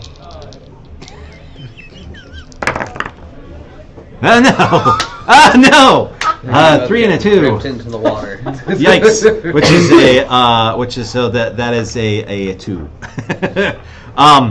It definitely takes the more of the line and dives down, and you just feel like this, like your muscles tense and they get super sore real fast, and you know this thing is getting like really heavy, and you're like, it's not stopping taking the line, it's not stopping, it's not stopping, and everybody, like, you see Brennan with that, he has to let that go for the round, and then at the next round he jumps on the line and then grabs you in the pull. And he will try to do it. Does he Bardic Inspiration, or no? I will give him. I will waste a second charge of Bardic Inspiration. All right. So he is able to stop it, and then get everything in control. And all the while, he seems to be grooving to the music a little bit in the I pants. had it. Why'd you jump in there? You I got- had it. You didn't. If it have wasn't it. for him, You I would only have got got it it in. because of me. And with that, he is able to pull up a nice tuna. Oh, And you guys end up big getting it tuna up, are. and he smashes it right in the head he just happens to have a pretty bloody cudgel, and grabs it and whacks a bunch of times, and the whole thing's flopping all over the deck, and definitely there seems to be a huge lightening of the mood and excitement based around having. Would I know the more humane way to kill a fish by chance? I know one. I cast Vicious Mockery on the fish so that I can end its life by talking shit. I think it has to understand you. I don't think it actually does. No? I don't. Just think has to be able so. to hear That's you? the messed up part. Does it have to have an intelligence? I don't. That's Because the messed up part. you're gonna make fun of like a jelly. Okay. It does. No, it need not understand you. It just has to hear you. It has to succeed on a wisdom saving throw or take 1d4 Yeah, psychic it's sort of damage. just like this song. It's psychic damage. Mhm. Okay, so if it's immune to psychic, that's where it would be, or resistant, but it's not. I mean, yeah, you could do Vicious Mocker, but he's already beaten it No, like I a bunch of times. So It's a Yeah. cantrip for me. So Yeah, I yeah. won't be wasting anything. I okay, mean, we're gonna be eating it anyway. So Yeah. he's whacked it, and Say a it's blessing for stopped, it. and they basically, you see Tusk kind of come out, and you guys hear the commotion outside and fish on and whatnot, and Tusk is kind of looking like, already, then he kind of goes out to the table. Is like, ooh, we got our rolls cut out for us now. You ready? Mm-hmm. Let's do this. Okay. And so you see the half orc Yeah. come around, And I keep grabs going. the tail with one arm, lifts it up. This is nice size. You pulled this out? He all looks by at you. myself. Infinite fish. You see Brennan just like looks at you. Right. Like, He's the fish tail. Get more fish. elves. He did. And so he takes it in with you, and so his big thing is, do you have any kind of cooking or any? I know you don't. I mean your character, but you can look and see if there's. It would be under tools and proficiencies, which is the bottom left-hand box. So, Can I jump down from the crow's nest Sure. and secretly follow after them so I could go after the tuna? yeah, that's fine. Secretly, so that would Yes, be I'm going to so. stealth. Yeah, go ahead and give me a. I'll have the acrobatics or athletics at your discretion Negatory. Okay. to get down. Both are the same for me, so. Okay, it's super easy unless you want to be flair about it. So, but it's still a roll in case you roll. Don't roll one. 14. You're good. So you make it all the way down and then stealth. Alright. Oh, I have All right. herbalism. You want to roll for stealth? Season it up, I guess. Yeah, I'll allow that. Go ahead and roll for wisdom and herbalism. So it'd be basically your wisdom plus your proficiency bonus. So it'll be 2 plus your wisdom modifier added to a d20. Okay, hold on. Do I need another dice? 14. Okay. Can I leave and grab some snacks? Yeah, go ahead. Do I need another dice? Tusk does not seem to notice you. Sweet. Do you? Nope. Just a d20. It looks like this Just guy. this one? Yep, just that okay. one. With my pan flute, I'm playing the Pink Panther theme the whole time. Well, you I'm can't be. singing. Oh my god. Well, you can't like I can hide. performance that shit at 8. You're gonna I'm try and sorry, I'm stealth just and I am trying to deceive and perform my way all the way through. Just convince them just to not hear me. all right. Well, nobody hears you leave. Fine. Like the I'll leave them alone. the goblin doesn't even notice you leaving, even though the pan flute's no longer playing next to him. You said wisdom and what? So it'll be wisdom modifier. So not the full wisdom, just the modifier. So it should be a +3, I believe, and then it'll be plus your or +2. And then it'll be plus your proficiency bonus, which should be a +2. +2 +3. So 3, so it should be a +5. So you roll your d20 +5. Okay. You add them all together, and then whatever you roll. Hold on. So, You're good. so my wisdom. So Yes. I roll, and it's this. Yeah. So the tool proficiencies are basically like, so you could have thieves' tool, you could be woodworking, blacksmithing, it could be like piloting a vessel, it could So be that's- herbalism or cooking, and it's basically, it shows that you're proficient in a specific type of activity, which is where the proficiency bonus comes in. And then I chose wisdom to have you, you're wise to the ways of the spices and how to So- cook fish. It would be 22 for 22. the wisdom. Okay. And for what was the other one? So you rolled a 18. Okay. So that's great. You have like some spices, and perhaps you have your own little like components My pouch. kit. Yeah, and you like pulling out some, and you're using like lemongrass and stuff like that you're gonna make it, and some good dwarven rock salt, and get some other things on there, which he loves, and then he's gonna do his own cooking. So he's gonna fillet it up, which he does very well. And so he shows you how to cut it and where to cut it, and he starts like just telling you. He loves this stuff. Like he's in his element when he's cooking, and he's actually not bad at all apparently, because it looks wonderful. He's like get beautiful little fillets out, and then you're sitting there giving the spices, and he loves that. So you guys are doing great. And Brennan loves the fact he like pats you on the back, and he just starts laughing. He's like, shit, just bring an elf on. We're going to have all kinds of good fish this trip. I have a good feeling about this, Captain. It's like, me too, you hear coming from the bridge. Wow, this is a lot better than I thought it was going to be, he even says, openly. But, yeah, you guys have wonderful seared tuna. It's fantastic. With some blackberries and or some blueberries and making like a little compote, and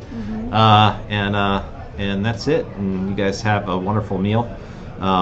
So I'm going to give you guys all an inspiration point, and I'll tell those guys. So what this is basically it's a point that you have it on your character sheet. It's like right below your name, and you write a little 1 in there, and it allows you to do a you can roll spend an inspiration to roll an extra d20 for a check. So it's like a freebie, and you hold it until the end of the So session. if you So roll it's a kind 3 and a 2 on a 20-sided dice, you Yeah. get You're like, I want to inspiration. use inspiration. You do have to declare it ahead of time. Yeah. So you would be like, on this roll, I don't want to fail this, so I want to roll. You can also use inspiration if you want to have like a narrative effect happen that's really out of the norm, or like have an item that perhaps you don't have necessarily written, but you just so happen to grab that before you left. You know, that's also something you can use. You can use it sort of narratively. Anyway, just kind of a fun little thing to add on. But I love the activities, and you all majorly contributed in some way. So yeah, so the night does go off pretty much without a hitch. Oh, I gave everybody one inspiration for that because I loved the session. So everybody gets 1 point of inspiration. Oh, thank you. Yeah. Stay up.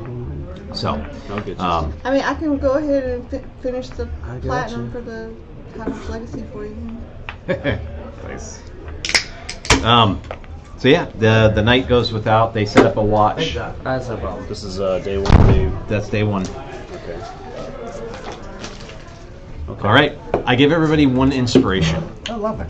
Yeah. Whenever you go and sign up for any of the one-shots or whatever, it's so much easier to do it online because it automatically does the credit to your account. Gotcha.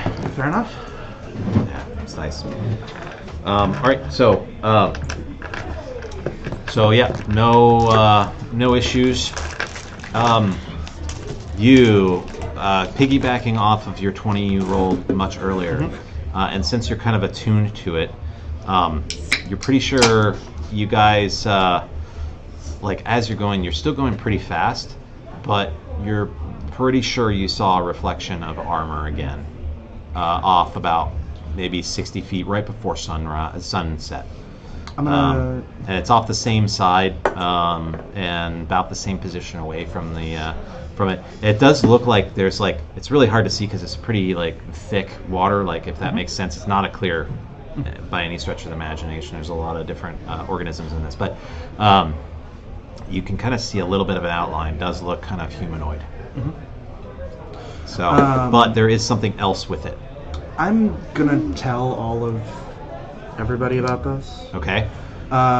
Just What?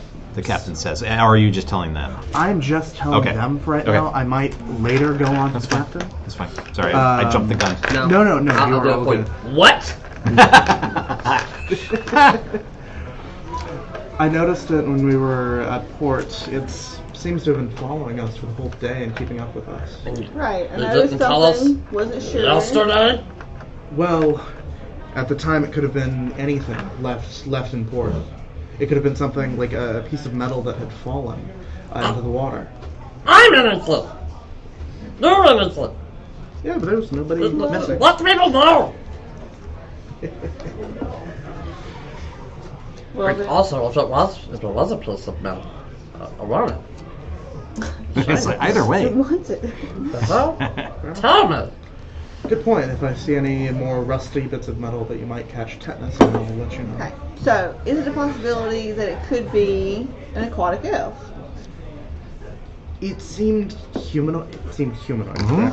It seemed Something else though, like the something like glint a of big, armor. yeah. So you seem like a glint of armor, but there definitely seems to be something propelling it now that you didn't see before. So you're not sure if it's like a mermaid kind of style or what, but it's definitely something with like glint of armor that is made to appear like fish scales. Traveling with something. But it seems to be going at a rapid speed now, and with something that you didn't see before. I wonder in what you port. could call some armor like that. Perhaps mariner's armor. Yeah. But Could I investigate since I'm kind of familiar with aquatic vehicles? Sure. I'll let you. You can kind of look around. I'll give you that. It's going to be a hard check, but I'll give you advantage because you are aware of it and roughly where the position is. All right. So advantage. So roll twice and Roll whatever. twice, is take the highest. The highest. Okay. I have water vehicles. I tried. Yeah, I tried to close it. Let's see. 16. Okay. Is that total, or is that the roll of the die? Oh, that was a roll of the die, Okay. and then a 2. Yeah. So 16. There you go. There we go. what's the trick? Closed it. Fair enough. Until it clicks. I simply didn't do it. Which good one was enough. it? Intelligence or? It's investigation. lift It up should be and pull intelligence. Oh, so Yep. Plus one. yeah. So 17. Yeah. 17. You may have seen something, but it kind of looked more like maybe it was a school of fish, and maybe he's not sure. You're not sure. It's hard to tell. So your Probably investigation. You're not How seeing. far away is it? You're seeing About some 60 feet. like behind you. So in your wake, you see like what looks to be like a little bit like a different, smaller wake, but it's hard to tell. Maybe it's a dolphin, or maybe it's a school of fish, or a dolphin chasing a school of fish. You're not sure. Nothing clearly. Okay. Do we see it too, or just a... Do you want to try and either do perception or investigation, depending on which way you want to try? Okay, so- Basically word of mouth right now, Yeah, right? yes, Yeah. please. Well, but you're telling them where that was, right? And so you're seeing it and what it looked like, so they can be looking for Oh, it. that's Can't even fine, see the yeah. water. No, you're having a rough time with those dice. Maybe it's now they'll work when you need them. So what if it's following us to guard us? I highly doubt that. We have What all the if guards on there's- board. Huh? We've got all the guards on board. How If far it's- out from So, us is it? if there is something He said it was in about the 60 sea, feet, and it's pretty consistent even now. You say it's about 60 feet away? 60 If feet there away. is Yeah. something in the sea attacking, Yeah, roughly. there could also be 60 something feet from in the sea board, but then you're, protecting. 'Cause you know what I some mean? ships So like make it, realistically, it's probably and some don't. 75 feet, Okay. unless you want to get down to the So- water line. Is That there a makes way sense. we can try to communicate with it? I would discourage that. Okay. Why? Oh. I don't think it wants to be seen. When I peered over when we were first pulling away from Detect port, Oh, 60? I made no 30. attempt to hide 30. myself and darted under the water. Okay. This thing doesn't want to be seen, so I believe it is malignant. So Okay. Evident. I don't You know. have cancer? Actually, I do. Oh no.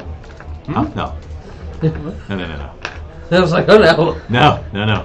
I was like, first I off, hope not. hell of a way to tell me. I know, Thanks right? for Come on, that. Aaron.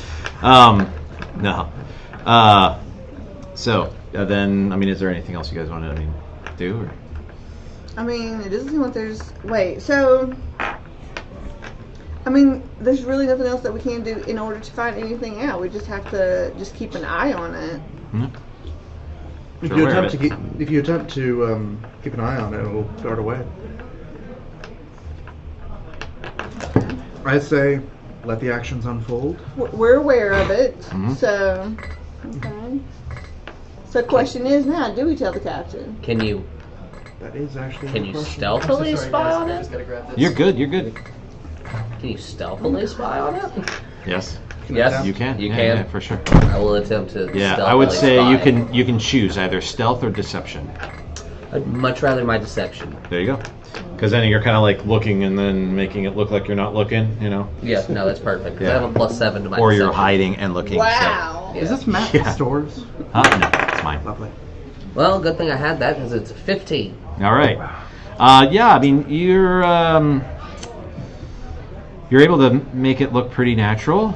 Not as good as you can feel yourself being drawn to looking. Now your paranoia is starting to set in, so you're finding yourself looking a lot more at that direction. But you can also give me a perception or an investigation check. Now that you're looking at that spot and trying to figure it out. Okay, 18. for 18? Perception.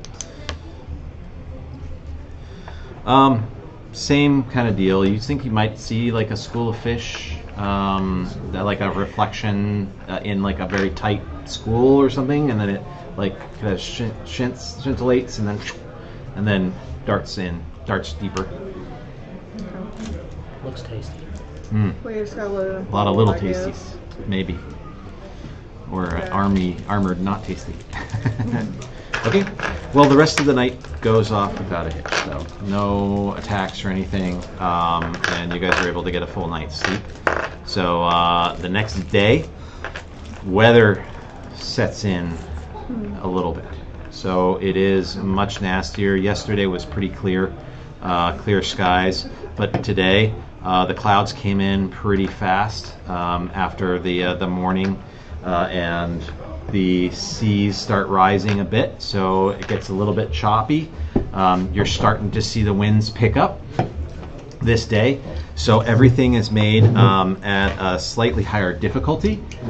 Everything. So just because everything's moving, even if you're down below cooking or you're doing whatever. So just give me like an idea of what you want to be doing for the day. So I'll stay with the I'm order. scared. Going to inspire everybody with music as usual. so you're gonna do. No, You're Oh, gonna do. absolutely. And because of the inspirational, they'll actually like nobody I can bothers drink you. a 24-ounce. Like they just let the kobold sit in the crow's nest. ADHD. So go ahead and give me your roll then. I got it too. And Hell is it yes, fun? that couldn't have been perfect. No, it just affects the quality. 26? Of Natural 20 is it or is it high? I go out of my way to not. It's a have 19 much plus caffeine. 7. Yeah. So I did start You guys, that. I will say then it's slightly easier with your, and you just have to decide who gets it. Amazing. I want to drive the boat. I was just trying to You're gonna drive the inspire boat? the whole crew, but if I have, I guess it would go to the Start with folks closest to me. persuasion. Who is above deck? Just So you kind of curious. like, Where's Brennan you're at? looking at it and you could be like, So the I could three of go and us are approach the above captain deck. because Are the both of captain's. you below deck? So it's either the captain or Brennan, and I want to talk to Brennan I'm because in I know you're. I know you're. Brennan cooking. is at night. Oh, So the captain usually takes the full day, and then Brennan's on the night Okay, watch. So okay. they're switching between. Who would So you be have to wait. closest to me? If I'm in the crow's nest, Uh, who would be the closest to me? To be the probably one Rook. to get the inspiration. Rook would be the closest because he's the one climbing, and You know what? Yes. he's on the cross arm, and he's the one like making sure trimming the sails and doing all that, and then Pin is down below and running around trying to make sure all the lines are good, and then hopefully he'll have your help, but he's not You gonna know he's what? not gonna say anything With either way. how OCD Pin is, and he really needs it to be right. I want to inspire that little man to get it right. All right. Do you assist him, or do you want him to assist you, or are you not? Are you going to do something completely different? This is for lines. Yes. Yes. I am going to be feigning to do lines. I'm Okay. mainly looking. Okay. Looking out at the water, both for, other things, maybe weather, but also like mainly at the water within 20 and then 60 feet. Okay. So then, what I'll have you do is I'm going to have you do a vehicle dexterity roll for me, and then sea vehicle at disadvantage. Disadvantage because I'm feigning it and doing. And then you're going to do a full investigation or perception. Yeah. Sweet. Yep. So, Pin will use your. He's got it because he's getting into it. So what did you? Oh my goodness! What did you get with your disadvantage? A 9. So Pin rolled a 25. So Those are the best he is going goddamn around and odds he you've is ever just like seen. absolutely making this thing like dance. Like it's like picking up the wind perfectly. But then he looks at him and you see like he does something and he's a person that's doing something but not paying attention and like undoing it, and then all of a sudden you just see Pin like almost effortlessly like grab it from him and like is looking at him and like this and like fixes it, and then eventually he's just like kind of following him and making sure that everything is good, and eventually he does come around you again and he's trying to like manipulate your arms, but you're still having trouble. So give me your perception or investigation check. No disadvantage or advantage, just Perception straight. because I have proficiency. Okay. That's the worst. Oh no. That's a 10. Okay. You don't see anything but nice greenish water. Greenish water. It is. It's kind of like a greenish blue. What is our orc's name? Tusk. Tusk. Yes. Is that his actual name, or is that What just they what call people him. call him? I mean, you could ask him, He's a elf. but that's what they That- call him. Everybody calls him Tusk. Everybody calls him Tusk, but Yeah. you wouldn't call it Dwarf Short. Yeah. Well, they might on a ship. Right? I mean, you come up with names with people. That's probably a friendly Shorty name time. at times. I know a dwarf named Harry Ass. Scorchboard. It's a real funny leg. So anyway, so that's basically for, and this is kind of spread over for the most part of the day. And like I said, everything's, it's kind of churning. It's almost like a little bit of a washing machine action going on. It's definitely rough. It's not a storm or anything, but it is rough. Choppy. Yes. So anybody else have anything that they want to do in particular? I'm frustrated by not seeing anything, so I'm just going to cast lights on a small object, throw it overboard, and see if I can't spot what everybody else is seeing. Okay. Yeah, give me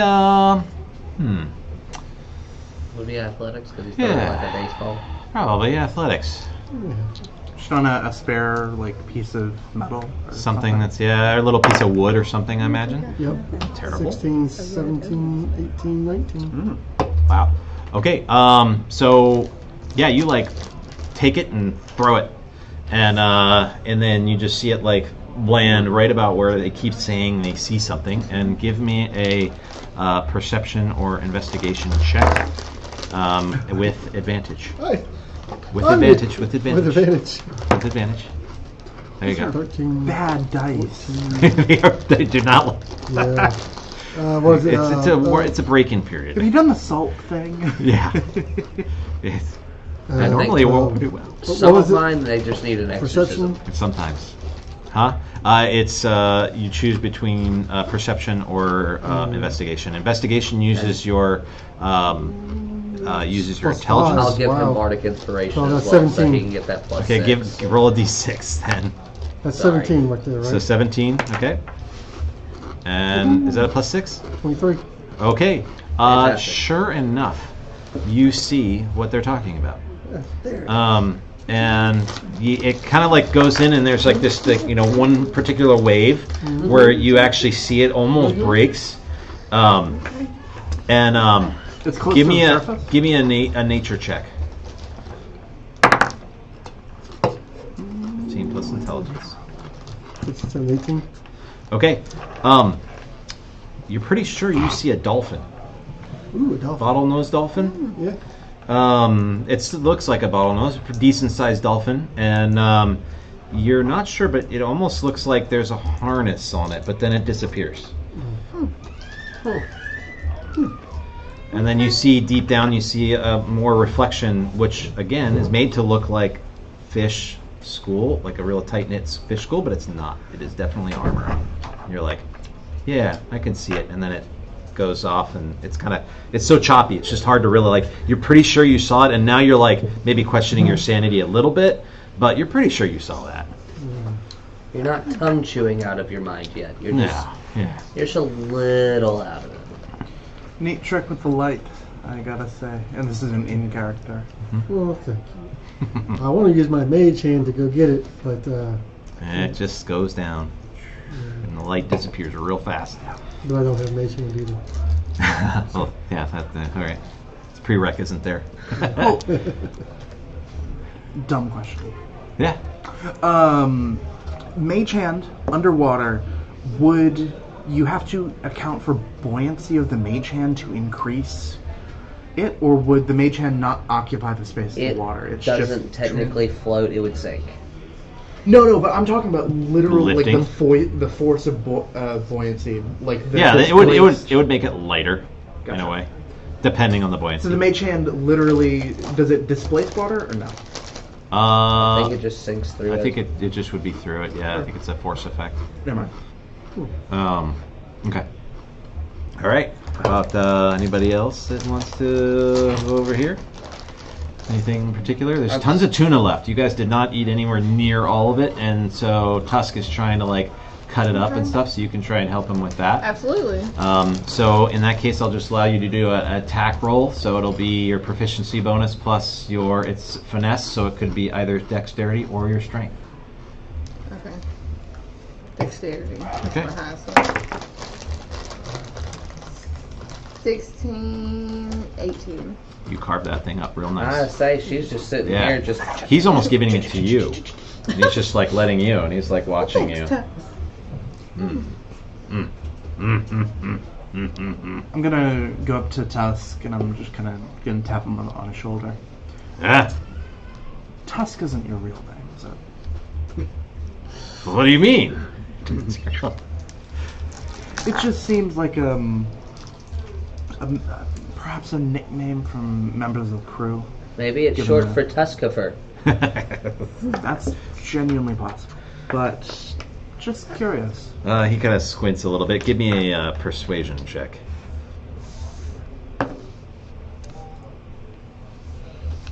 Maybe Tuscany. 15.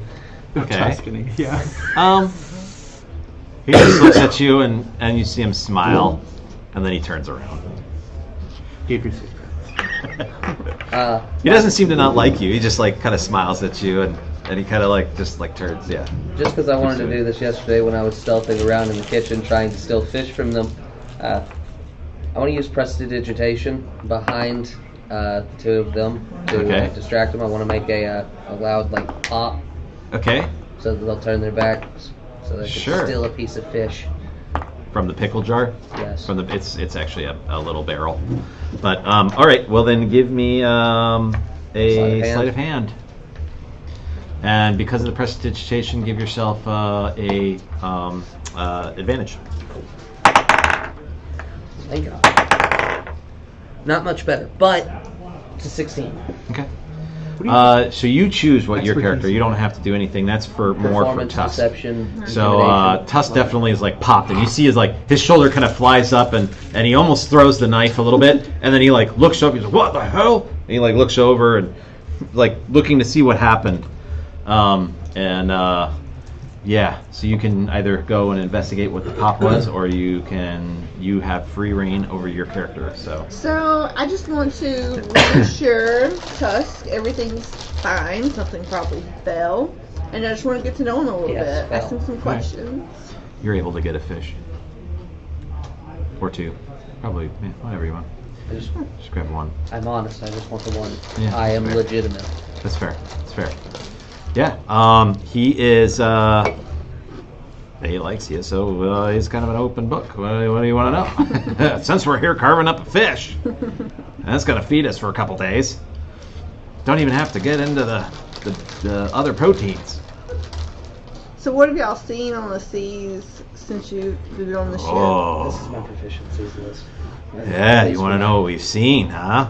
Skills. Well, believe it or not, we have seen the serpent behind us. But I have. Okay. Yeah, proficiency this was or I have expertise in 2 voyages performance ago. and deception. We were making sail love from the expertise. mainland to I've got Pineville, I've got a and character. It was a knowledge card, so we got it was I think it was Pin Okay. was on the Crow, and yells down something fierce. I'm pretty sure I saw a little pee trickle down. We all rushed to the stern, take a look out, and sure enough, there was something following us, and it was breaking the water. It was following us. Yeah, they were saying something about kind of an elongated shape, almost to look to the tail at the end. It was like yellowish in color, like orange yellow. Pretty sure. The other guy said it was like reflective and stuff like that, and different colors, but I think it was yellow. But it didn't try to attack your ship or anything? Yeah, it followed on. Well, you know Pin, right? He gets it in his mind. He's freaking out, so he's getting that maximized wind, right? And so we are going. It's keeping up with us under the water for the most part, but after about 2 days, it stopped, and we didn't see it after that.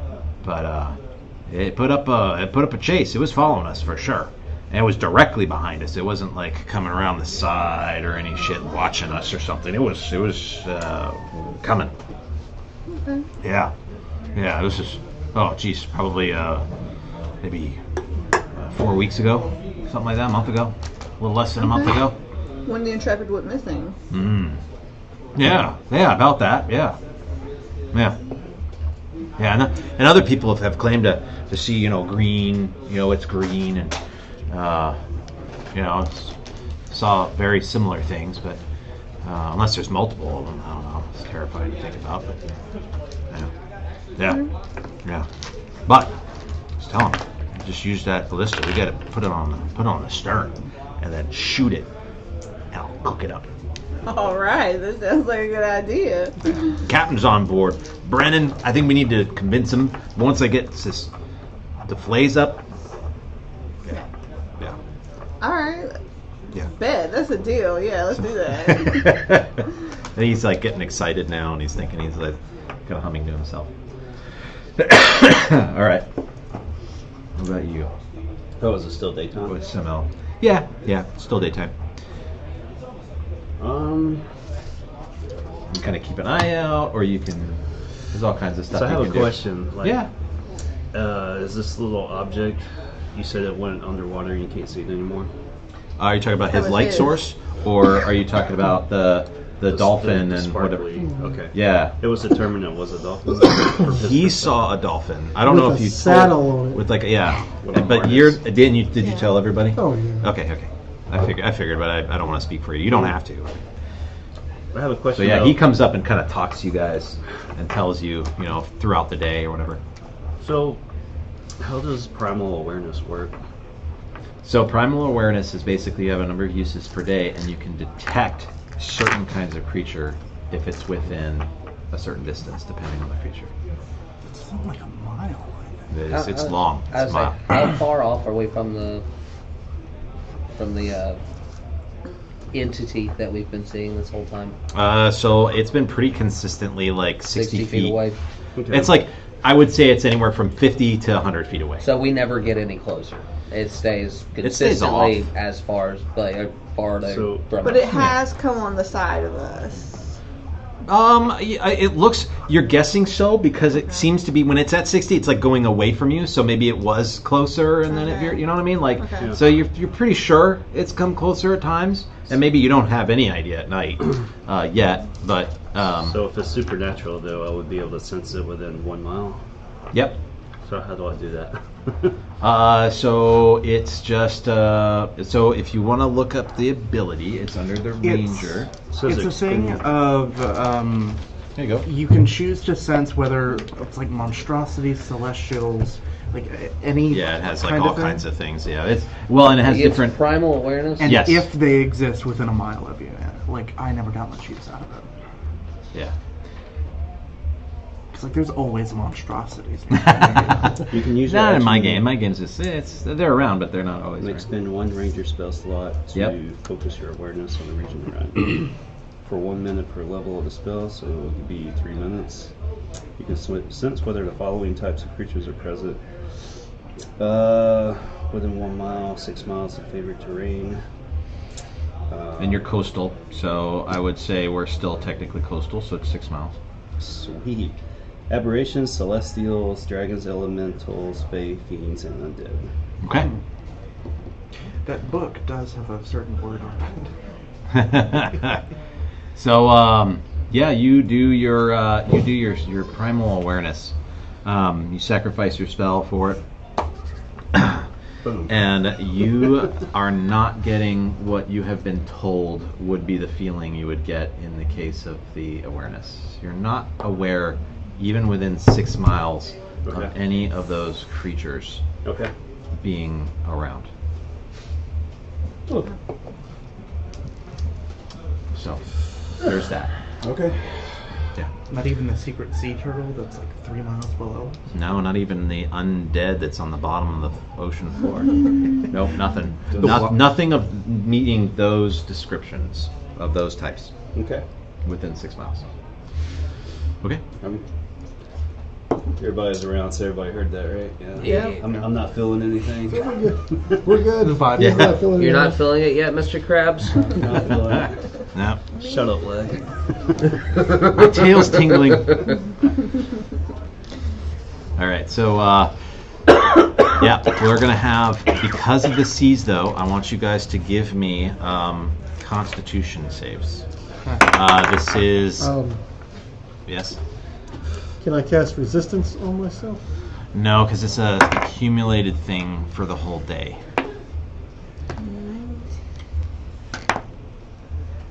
Oh, dear. So I use this one, right? Did you say that What are you I asking? used this one, right? Yes, Okay, great. you get the +1. So I got 20. Okay. So anybody that got over a 12 is good. Oh, I got a 6. I got a 3. Whew. Wow, I thought I was the unlucky No, I don't get a 3. I got a 5. So I got right proficiency. at 12. Okay. No, what I was going to ask was when I did my my pan flute at the start, did really well. I thought that helped us handle whatever was going on with the day, like the extra rocky sea made it not kick our asses so much. Does it add to your saves? No, I was just checking. Yeah. I would like to know if we're still on course correctly. Yeah. So that would be if you're helping them with like navigation, which you do have navigation tools, both of you. So you can go. Let's see here. Sorry, just looking at something.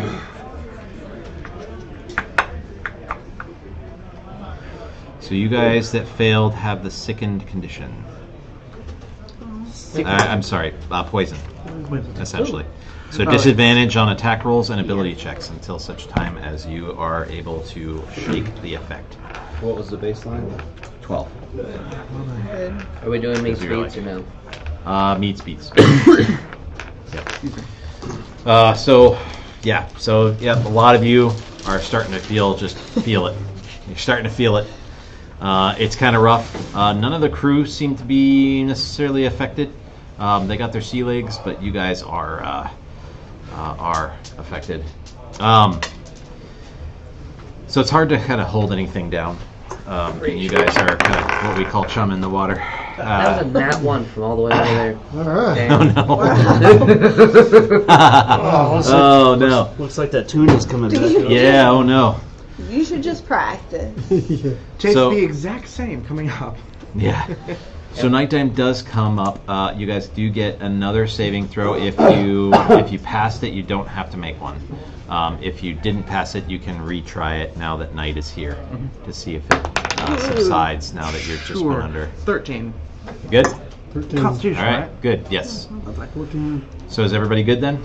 Yes. All right, so you do have the bouts, probably from the afternoon and then for a few hours going up until sundown, and then it starts to alleviate and you feel better, and they're able to give you like the equivalent of saltines, and he gives you some ginger to chew on and everything, and helping you to try and settle your stomach a little bit, and then it works. Tusk is very nice. So he gets a reputation, but Suspicious. he's exactly. It's all fad. He's just a Everybody's been facade. staring at me like I'm mean. Nobody thinks about the 8-foot tall giant. Yeah, we're over gonna there. ignore the orc here. It's a cannibal. So yeah, you guys. Is there anything special you want to do in the night? You were talking about maybe doing some navigation. I want to go talk to Brennan. Just see When he how takes the boat's- over? See Okay. how the boat's doing and see if I can drive and check on our navs. Oh, God, Yeah, give me a persuasion check then. And yeah. 17. Is there anything after that? Yes. So it would be persuasion as a skill, which is this guy, and somewhere in there, and it's all alphabetical. Oh shit! -1. That's just 16. Still, you guys have kind of, you guys have been working on the crew and actually, engaging instead of just sitting there reading or something. So he's actually happy to have you, and he'll show you, and he's going to talk about how to, constant correction. Like you don't want to just let it go; you want to constantly correct. And he shows you like how to turn it and what it looks like when it turn, and there is a delay. Anyway, he does, and so you can give me a proficiency vehicle C check, and you choose what stat you want to use. Vehicle C. Mhm. What's that word? You should have proficiency in it because you're a sailor, right? You are a sailor. Yep. Yeah. So you have it, and then so you choose which one of your stats that you want to use, Oh man, I have no clue. Like, So whichever one has the highest bonus, unless you have a specific thing in mind. So you could either do wisdom, or you could do strength and power your way through. You could do wisdom and know what you should do. yeah, wisdom's +3. So. Intelligence would be like, I'm going to calculate the wind and I'm going to figure out exactly what tack I need to take, that sort of thing. So okay, wisdom. Wisdom. Yeah, go for it. So it'll be +5. Man down. Wow. If it's high, it counts. 9. No, it's 9 + 3. +5 should be +5 Oh. because you get your proficiency bonus as well. So yeah, you're able to do it. It's kind of tough because it is kind of choppy and whatnot. And he's standing right there, so he's able to help you.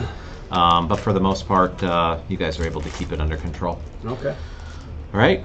So night 2 goes off without a I hitch. would like to do in the night. I'd like Yes. to mention to Brennan Mm-hmm.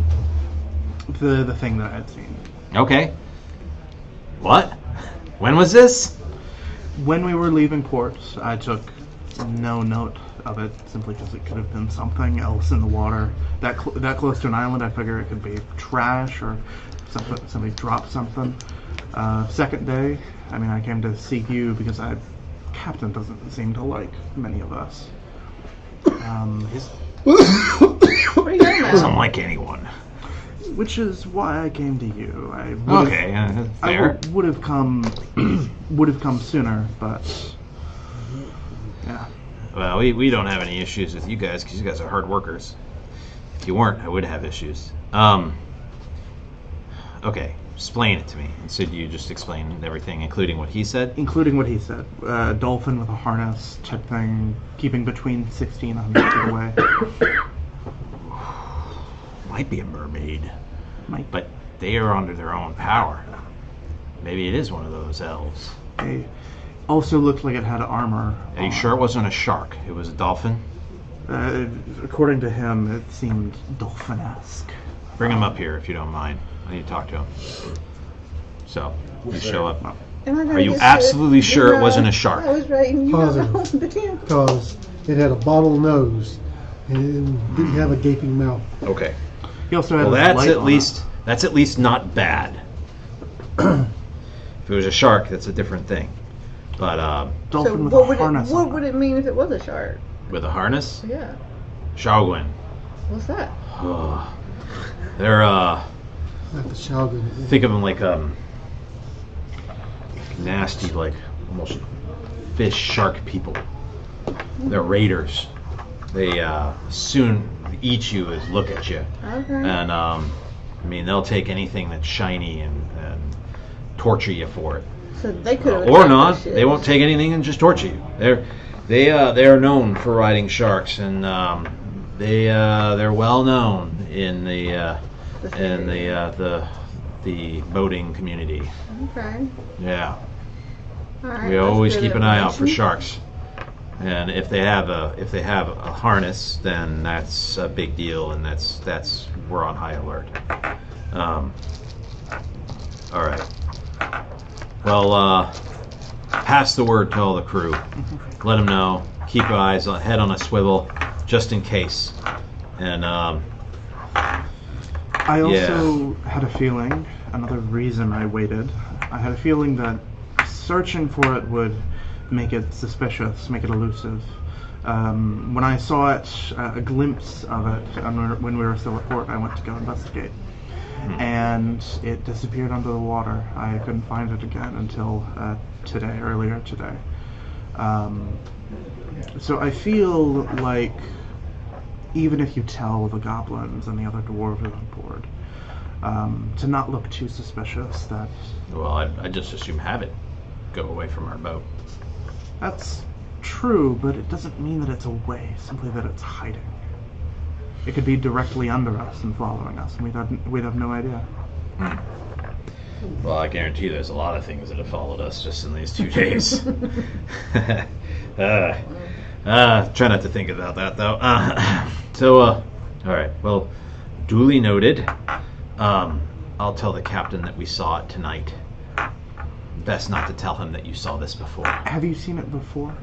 By chance? Anything of anything similar following us? Well, Are we all not together in still? the past. This last last voyage was pretty clean, or nothing that we saw much. It was very clear conditions.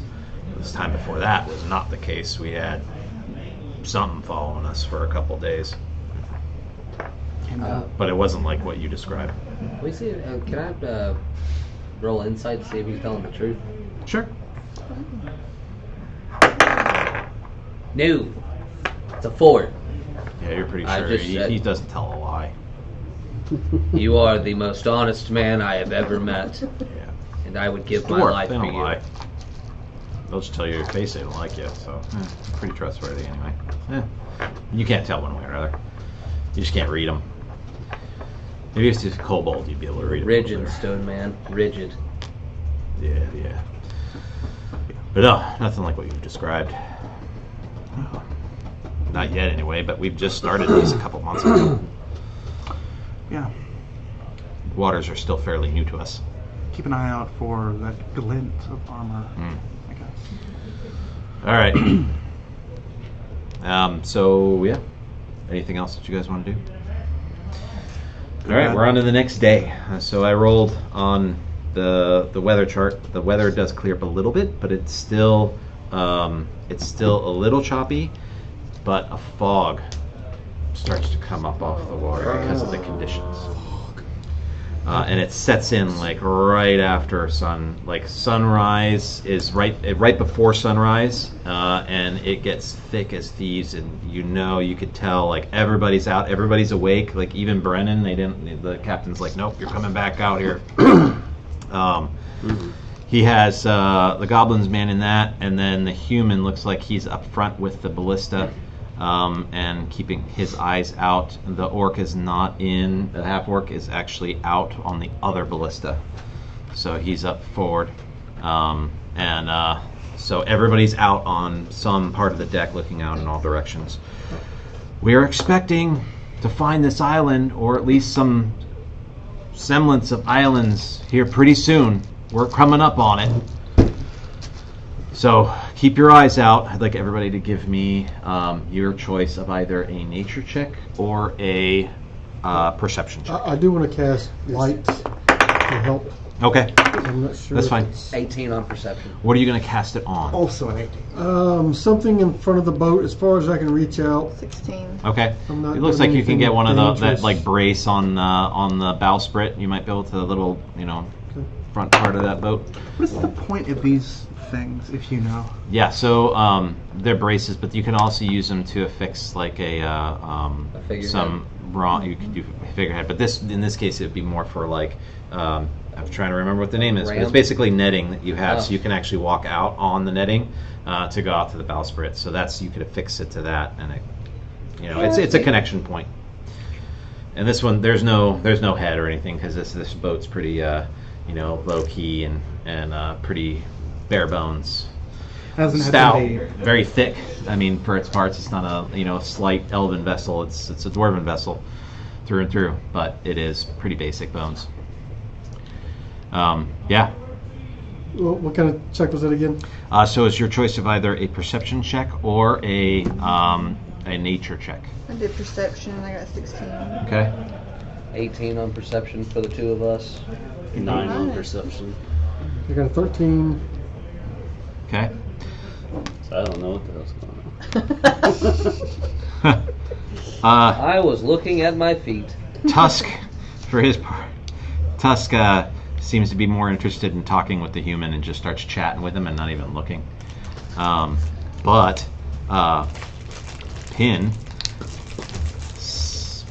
suddenly just starts chittering. Does anyone speak Goblin? I do. Okay. I thought about taking it, and I was like, oh no, there can't be goblins. I see something. It's there. It's over there. And he runs past all of you, leaving the lines, and goes up to one of the ballista, right past Tusk, who's not paying attention, and whips the ballista around, jumps onto the bowsprit, and aiming somewhere over here. So does anybody want to do anything? Nope. I want to look and make sure, like, You know what? what he's. All right, what's so going on? do another perception check, but give me advantage since you guys are looking in a specific direction. What's Also going- advantage? Just roll Roll 2 twice. d20 and you take Okay. the highest one. Oh. Are those liquid in the middle? Yes. Oh, that's awesome. So 10 was the highest natural. yeah. They're usually a little better balanced. You don't. What else? Full Perception. balance.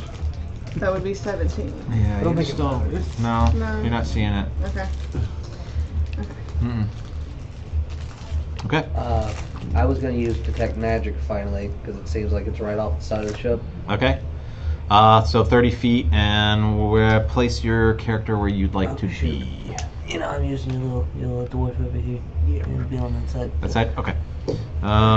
Detect magic's range, it's only 30 feet? 30 feet. 30 feet. Gotcha. No, No, nothing. nothing but some auras around you. But the cone you're looking at, nothing in the water within 30 feet. All right. Well, he's going to shoot What's he shooting? ballista. No, what's he shooting at? Oh, he says he sees something in the water. Okay. Shooting at the water currently. Kill it. So it's the 12. Let's see. So he shoots something. Can you say and something here? Yeah.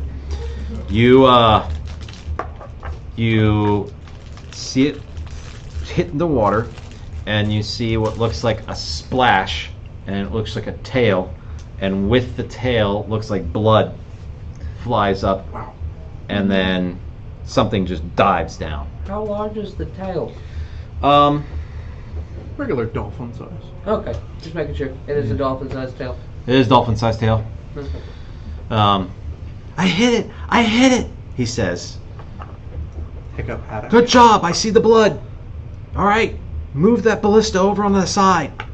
And you see the human go, he unhooks it from the gunnel and brings it over and thunks it down and repositions and tightens it down. And he's just like watching the side. So what did everybody get on your initial perception checks? I never did that. 13. Do you remember what you got? Was this the 18s? The old that we one, broke yeah. Oh, yes, Okay. there was the 18. 18s for both of you? Oh, mine was 16. Okay. 9. Okay. Yeah, did anyone do nature? No. No, okay. Shame. That's okay.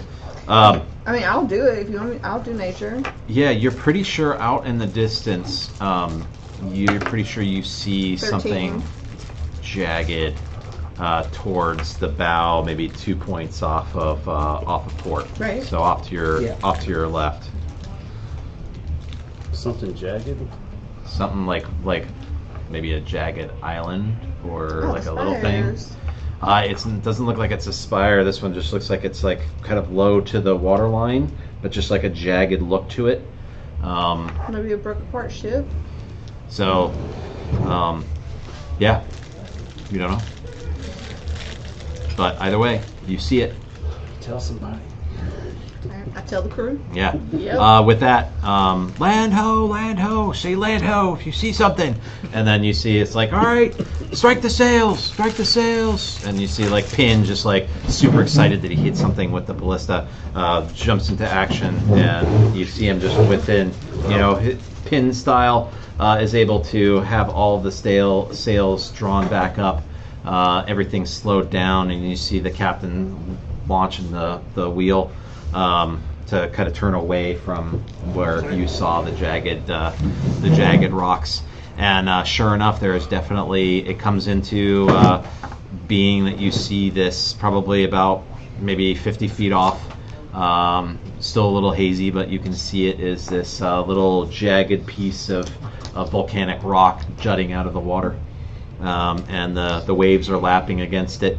You do hear the sounds of seagulls off in the distance, and without much time going by, maybe another like 15 minutes, as you see it just seems to be this line of like jagged rocks. The fog burns off for the most part, and off to the left you see a huge island and a giant spike erupting past the clouds and into the blue sky ahead, above the nasty clouds. And it looks to be a series of different patches of seagulls that are flying around different parts of this island that's ahead of you, probably about maybe 2 miles off, mile off. Ah, well, that looks like a spire to me, the captain says. All right, well, let's see if we can get it closer. We gotta get past this ring. So look for an opening. We're gonna go in. And you kind of see what the captain's saying that. He says it kind of steadfast as he's manning the wheel. And Brennan, for his part, kind of looks at the captain, and then he has sort of a quick, like, worry glance, but then he steels himself and then goes back to directing the goblins and helping with some lines and everything like that. And then, so as you guys are continuing to kind of drift with it, they put out the oars again and they start rowing. Okay. And it doesn't take you too terribly long, maybe another half hour or so of kind of slow going where you can actually see where it looks like there's a break. And then at this point, the fog's completely burned off, sun's shining now. Everything's a lot calmer, which makes this a lot safer. But it's still lots of, you could tell it's just shallow, and the jagged rocks would definitely do a number, even though it's a sturdy dwarven vessel. But you see this opening. It's probably about maybe 200 feet wide, and it looks like the captain's having every intention of steering through it. So without too much hesitation, he jumps on it and does it. They take the opportunity, breach through that outer wall, and ahead of you, you guys see what clearly is this island, and at the foot of the island is a wrecked ship, about probably 3 times the size of the ship that you're in now. 3 times? It has 2 masts, and it's all clearly sitting at an angle, so it's listing. So the masts are kind of coming away from the island. The whole thing's up, and you can see it's looking like its keel's broken, so like the back's broken, because it's like moving, like the masts are kind of moving in different, but it's all enough connected where it's still one piece. But a lot of probably the bottom of the ship is all crushed with these jagged rocks that line the bottom of Spire Island ahead of you. Okay. So looking at the depth, you see the captain just like snaps his fingers, and Brennan nods, goes along the side, and underneath the gunwale he pulls off this really long rope which has this like weighted end, and you just see him like start tossing it to it, and then he starts pulling up really fast. He's like, we got 50 feet. Does it again. He's just doing that all the way in, and it's slowly kind of getting more and more shallow until you guys get fairly close. But at this point, you see the captain's like, we can't get any closer.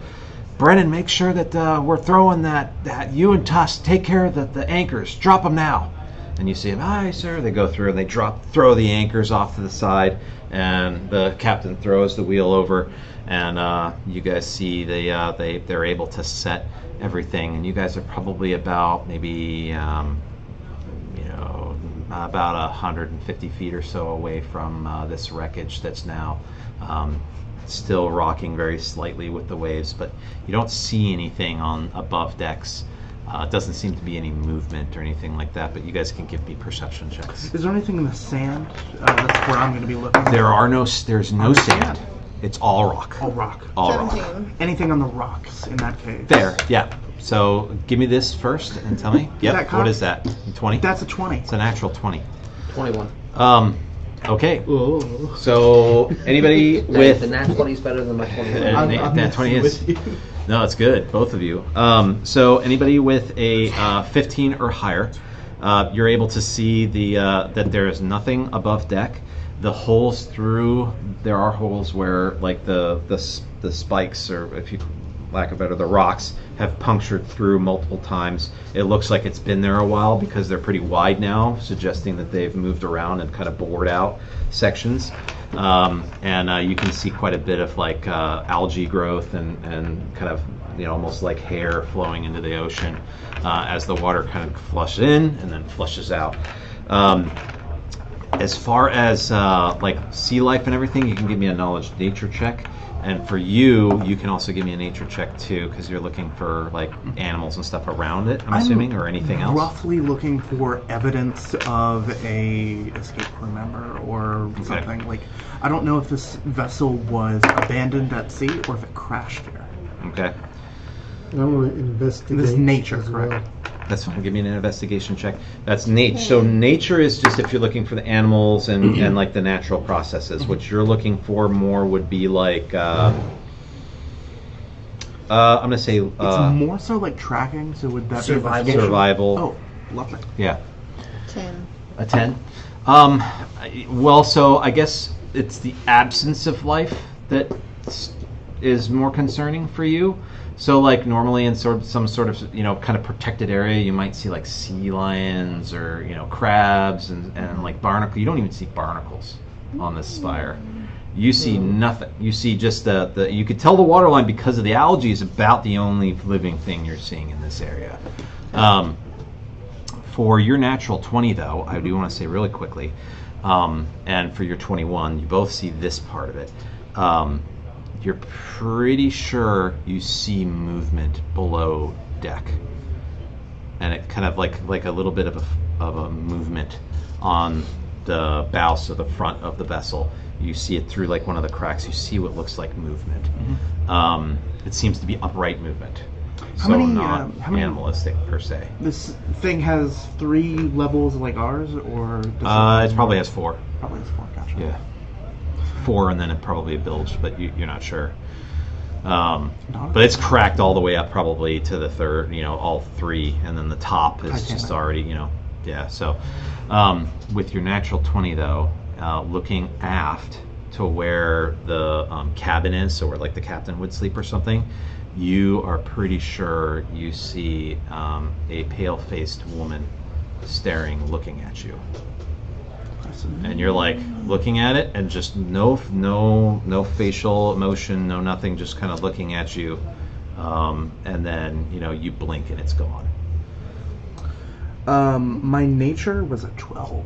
Okay, you see the same thing, or lack of wildlife or anything in the area, even swimming around your boat or anything.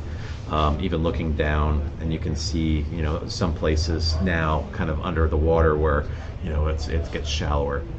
You don't see like hardly enough starfish or anything, mussels, nothing. So even like Even down in the water.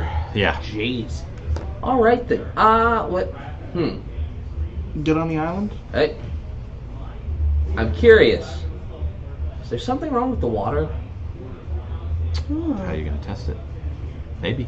You don't know. Take a sip. Actually, I can test it. Okay. Does it taste salty? All right, we dunk the goblin in. Actually, that's exactly what I was going to say. Was we can Well, which pick one do you up want and to throw kill one of then? the goblins. Which one is it going to be? Rook or Pin do you want to kill? Rook. I thought there were there only two? Yes. There's only 2 goblins.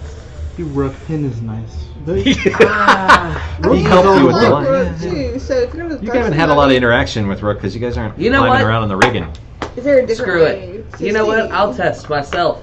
Okay. How is I'm that going happen? to do a beautiful dive off of the crow's nest into the water so I can go swim towards They are the so ship. surprised you did this that no one's going to try and stop you. Make a death save. They weren't expecting it. No, you can give me give me an athletics check. Athletics. Ooh, That could not have been worse. Make a death a natural 1. It is a natural one, good no. sir. Well, I hope you have That could not inspiration. have been worse. No, Belly flop. Oh, wait. that is a Nope. belly flop. You told me I had inspiration. When? You? Yes. Yes. But you have to declare it beforehand. I forgot I had it. Oh no. Oh, that's All right, right, it was you last. do a belly flop I was gonna say, in you just- spectacular fashion, and the goblins cheer. The orc is like, I give it a 6. You take 5 points of damage. Fair enough. Fair enough. I was glad to take that. As like a normal, like if somebody else, like a kid had done this, they could have broken their neck or something. Honest to or God, if broken you an had arm. told me I'd snap my neck, Yeah. I dove from the crow's You nest. did. You did. So anyway, you just hit the water wrong.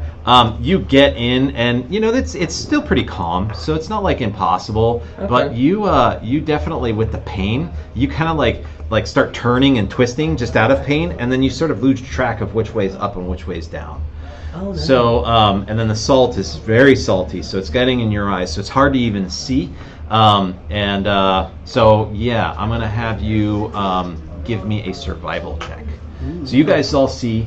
As you're just talking, and you're kind of talking man, I don't see any life or anything except for the seagulls up there. And all of a sudden you hear this, and like boom, and just it's like loud slap, almost like what you heard before behind you in the cooking area. Sounds familiar. And All right, yeah, my survival is a 12. you're like maybe it was him jumping into the water.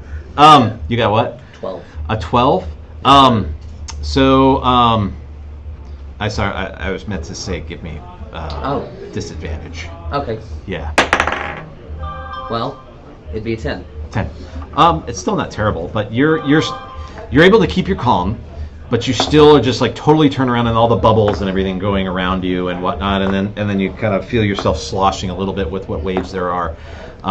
You aren't able to kind of figure out which way you're supposed to go. So I'm going to give a percentage. What do you prefer, high or low? Give me low. Low. So you just start like swimming, and all of you guys see him swim, but he seems to be swimming and diving down. Oh, fun. So and he's like you can see his head's like kind of like shaking and whatnot. And he's just like swimming. So yeah, you don't find the surface. It does feel like it's getting colder and darker, so you're pretty sure you're going the wrong way at this point. So I'll kind of allow you to just sort of figure it out. But you did lose that round of being in the water. Absolutely. So if it was poisonous, you'd have an extra round. It is not poisonous. Okay. It is incredibly salty, like I said before. Huh. Okay. So may have something to do with it. You're not sure, but maybe not. You are down there. Give me a perception check with disadvantage. Aspire is pure salt. Yeah. Just a Yep. It's a 6. A 6. Okay. Yeah, it's just too blurry. Everything's super blurry. Disadvantage. Yeah, it's super blurry, and his eyes are like stinging from the salt. It's hard to see anything other than just kind of this bluish color. But you are able to see like the light coming from now one side, and then you're able to get to.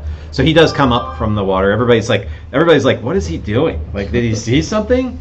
And so you erupt out, and one of the goblins cries out, "What did you find? Could nobody help me? I found my own mortality is what I found." Did you fall off? And they all kind of look up like, huh? Yes, that is exactly what happened. I fell. Oh.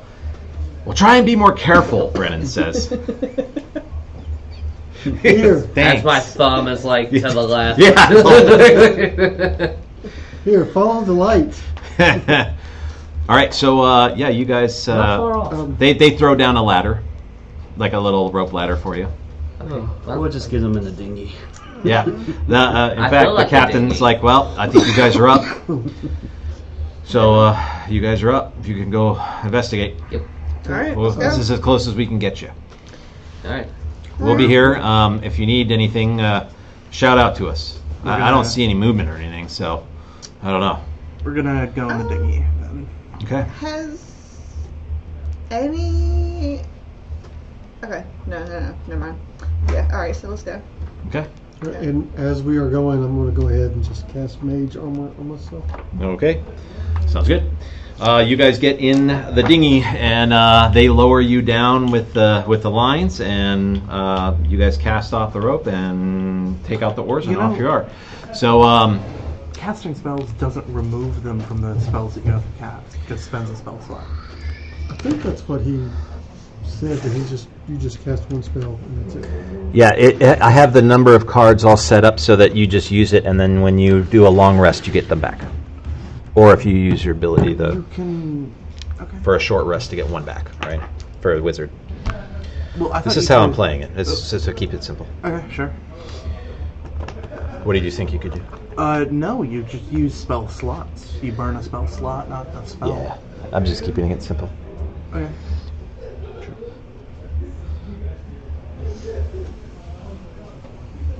Oh no. Not a green line. Oh no, combat. So, Was this the ship? yes. Doesn't draw a big mouth unless the shark is going to eat us.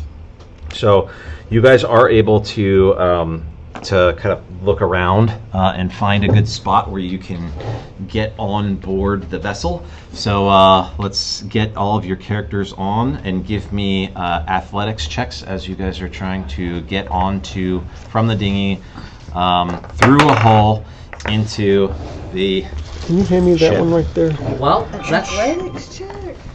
Is you, right? Yep. Is you? I thought you have your thing. I got So these are the 16. two holes. You guys are I got here. one You got a 1. again. Oh no! Are there Yeah. levels? There are. And I'll draw them all out here. So we got like this. Oh, you got a nat 20. 22. Okay. What are we I've been rolling? rolling well all night. I deserve this. It's yeah. It's the roll of your athletics check to get from the boat to the area there. And we'll do this. We'll put this the way it's supposed to be. Resistance, you could. It's going to last as long as it lasts. A minute. Yep. I just need it for this saving throw.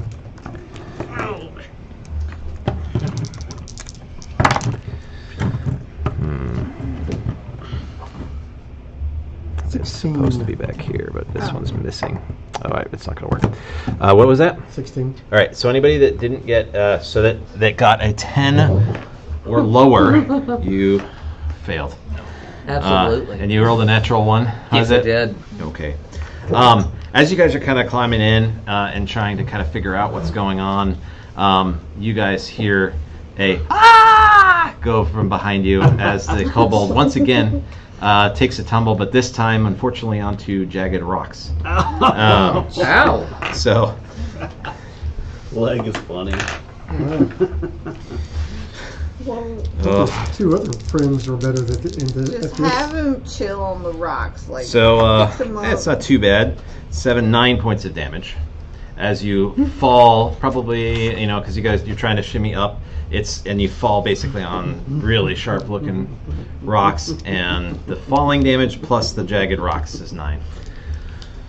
And you are now I like have rolling 7 into hit water. points left. Oh my goodness. How many? 7. 7. So yeah, you basically fall. You didn't fall back into the boat.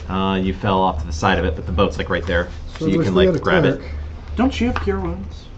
Have what? Cure Wounds, the spell. I have that one. You have that one? Y'all both should. A druid should. I have mending. That's from He- wood or He does, but no, she does, but it's those are the spells that she'll have for this. Sure. Yeah. Oh, you have good berry. Okay. Good berries, yeah. All right. What's that? It's a Good berry. great You berry. create berries that heal for I think Yeah, 1 each point of 1 health. point. Okay. Yeah, but it's like, and you get like 10 of them or something. If you, Oh, okay. yeah, I can't it says on remember the if you have spell. to If you want to roll read the for it. I spell. think it's You have to roll for the number of. the number of berries that you have. It's like Yeah, and a they also D8 fill or you a up. D10. Yeah, they also fill you up as a Oh yeah, they act as a full as day's a ration. full day's ration. So it's pretty It's cool. it's a pretty good berry. Are we all on the boat now? All right, looks like everybody is. Yeah, and really tight in. Am I in the So, boat? Are we supposed to could be tied in, I or- cast Yeah, everybody's that tied in. and like help him out? Because you guys Well, you just need got a in. berry, and he needs to eat it. Okay. So. Yeah.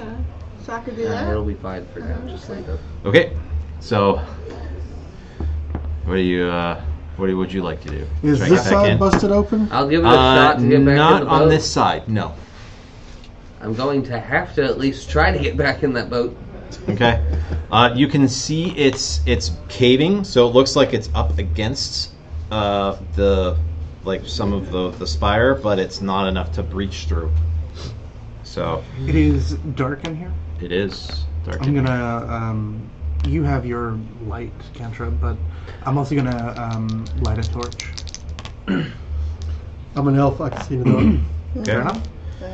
So you go ahead and light your torch. Yep. And all of you give me perception checks. I have a tinderbox and 10 torches. That sucks. All right. Okay. 17 on a perception check. 9. No. 14. All right. So anybody with a 13 or higher. Yeah. So you two hear what sounds like shuffling on this side, and so just so you understand what's happening on this side is this line here. Basically what this is it's where it's bowing and it's starting to kind of, it's shifting in different directions, so that's where the break is. And then it looks like there's like wood planks and then there's wood beams that are kind of coming up, making this, it's not impassable, it's just difficult terrain. So that's all it is. So, and it does obstruct some of the vision, some vision through that area. I'm gonna drink one of my potions. Okay, go for it. And I would like to have everybody roll for initiative. Thank God I did that. You guys hear the sounds of footsteps, and it sounds kind of like a gurgling sound, and then another gurgling sound, and then you feel like things are kind of rapidly approaching your location. So, What's this for? Investigation? Initiative. Right? Initiative. so Yeah, we're rolling for our initiative is start battle. It's right here. That's your plus. You got like a +3 or Yeah. I don't know about you. 9. What? And your character is Blade. That is 3 in a flipping row. Right. Take a guess. A 1. And then which I your sit at 4, but Smell. still, that's okay. Okay. I'm just, 9 you know plus what? I'm gonna swap. to my So Christmas give me your D20. total. So Sildari, what was your 9. total? Oh, 9. cool. Like one All that right. we got for Christmas? Or Telma, yes, what is your initiative? It's actually designed after the character I have in our campaign. Telma, what is your initiative? 9. 9. That's a lot. And Leg? 5 And with that's my a +4. 5-star. Okay. Cylindria? 10. Okay. And Samel? 12. Are you still playing that assassin? Yeah. I'm All a right. Ranger. Yeah, the ranger. That's right. Dual wielding. Power Ranger. Go, Power Ranger. I'm sorry.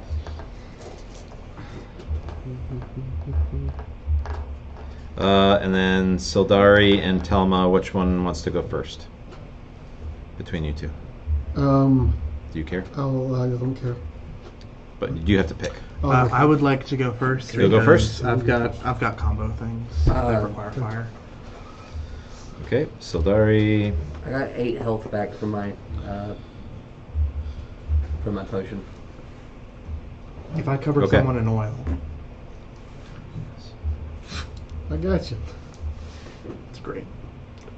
It does 5 extra fire damage to your attack. It's great. And that leg. All right, so what do we see?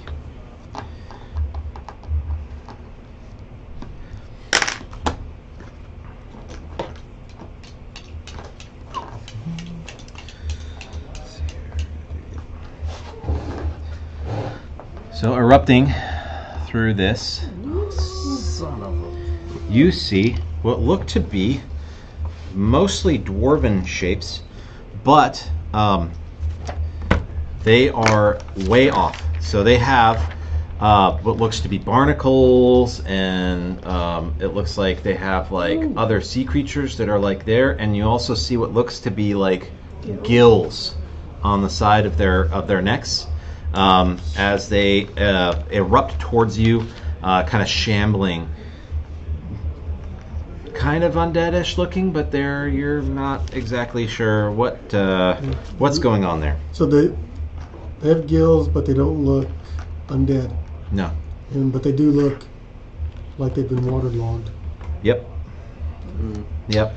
And they have what appears to be kind of what you'd expect to be, tattered remains of, the regular kind of clothing that you would see back in Pineville, and from people that are coming. So kind of adventurers' clothing, or that sort of thing. So all of them, but they're really tattered. All of them are really deeply stained, to the point where they're almost unrecognizable, except for some buttons that are all completely tarnished, and on whatever was remaining of their uniform.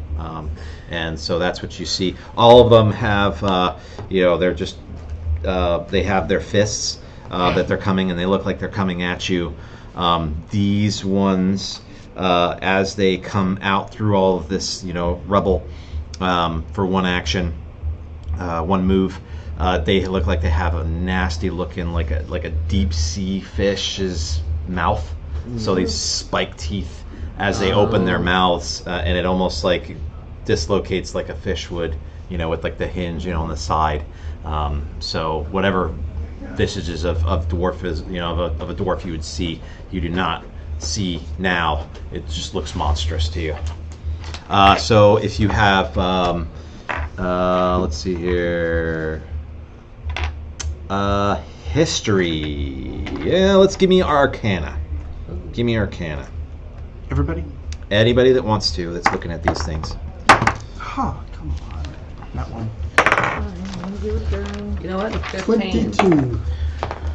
Not one with 18. proficiency in Arcana. Wow. 14. The only Arcana check. Okay, so anybody that rolled a 17 or higher, 16 or higher. So you believe this meets the definition or the visage of what's called a sea spawn. And they are like, from what you remember, and you've only like seen them in maybe books or something, like really passing.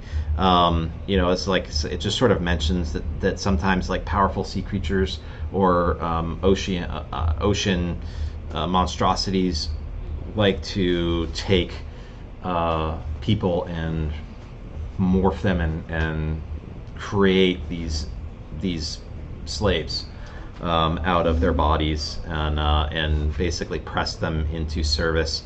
They are unable to breathe air for long periods of time.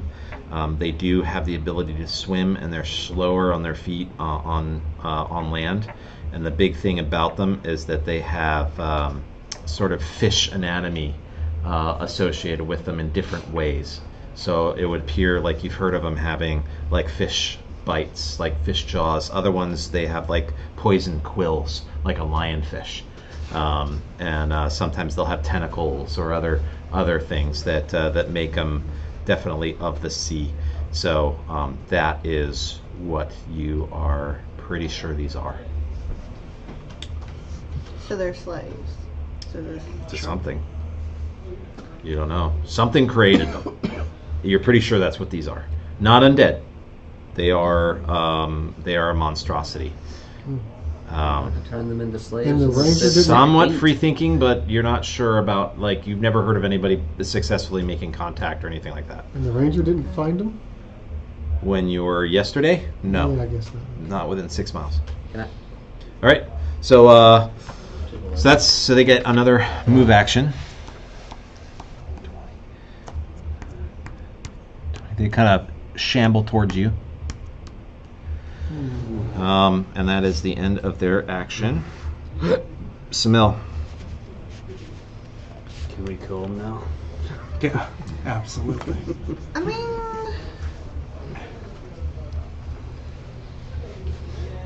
As soon as you roll initiative. They're what coming we after know, they potentially could be enslaved. We it could could not be always their talk our choice. way We out can of it. free, I maybe can at we can least free introduce them. myself. That's what we do. What? That's what I do. You got to I jump might as over and well- get I back. know. Still got to get in. They're charging at us. Yeah, they're With coming for us. teeth. And we rolled in this. Right. Yeah, they're and they have their slaves. hands up like they're going to be, Yeah. like, swinging. Okay. Yeah. They don't have any weapons, no armor to speak of, just I'm gonna initiate. this them is the off. picture that they come up with. The ones that you are facing are dwarfs, so Okay. they're much more stunty.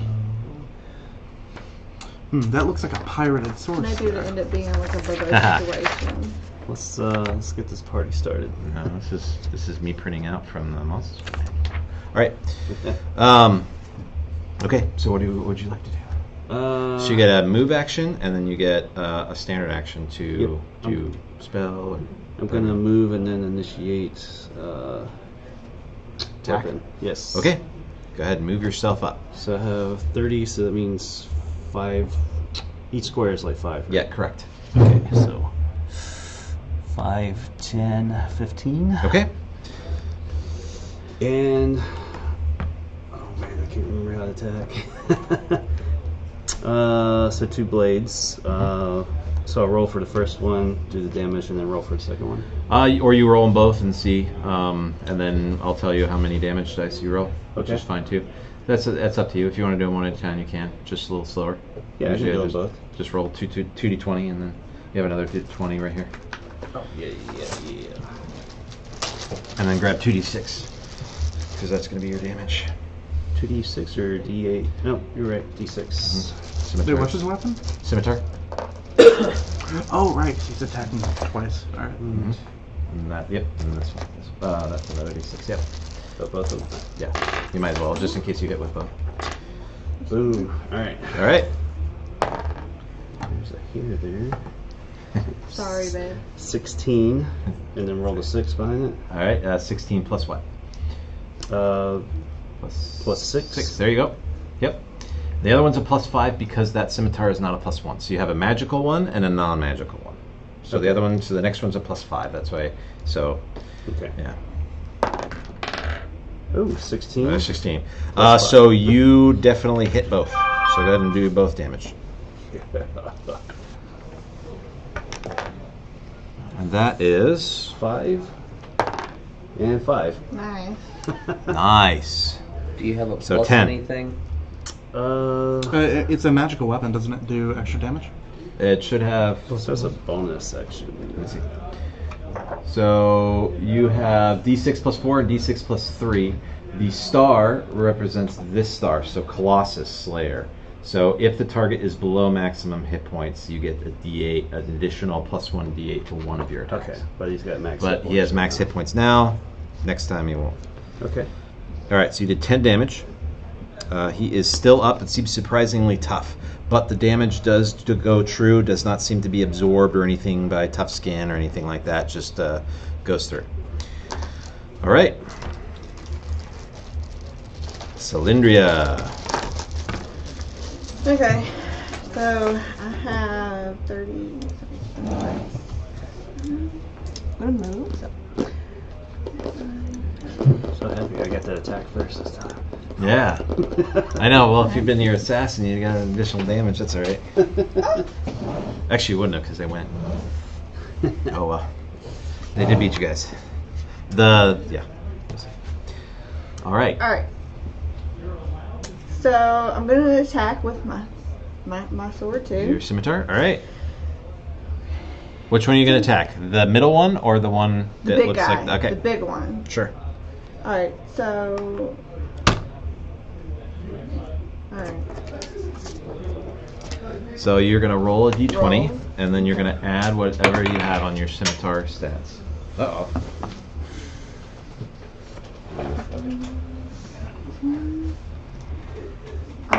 12. A 12 is a hit.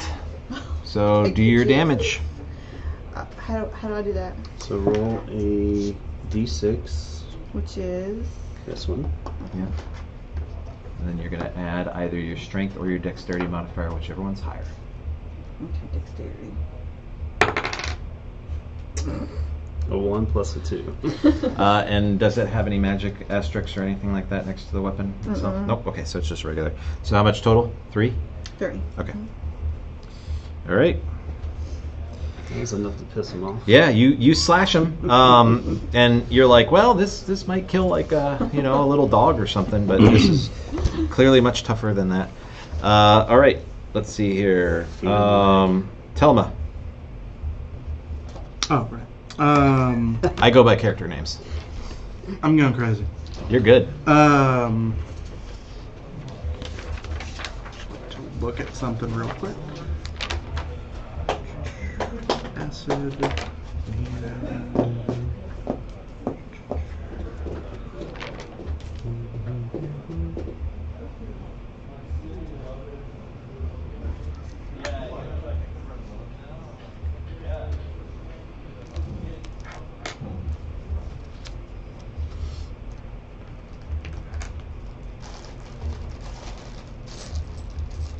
Alright. I would assume the surface is not level. This is tilting down? Tilting down. Gotcha. Yeah. Alright. I am going to use... I've got 40 feet of movement. Yep. Because you're mobile. Yes, indeed. Mobile. Lethal.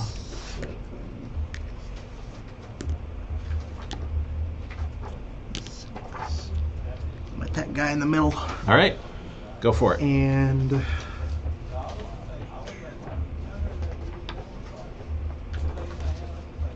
wait, hold on. Oh, that's actually great. Okay. In here. That is a 14. 14 hits. Actually, no, it's higher, but it hits. Yep, still hits. It is a D8 plus my strength plus the magic. Correct. Correct. Gotcha.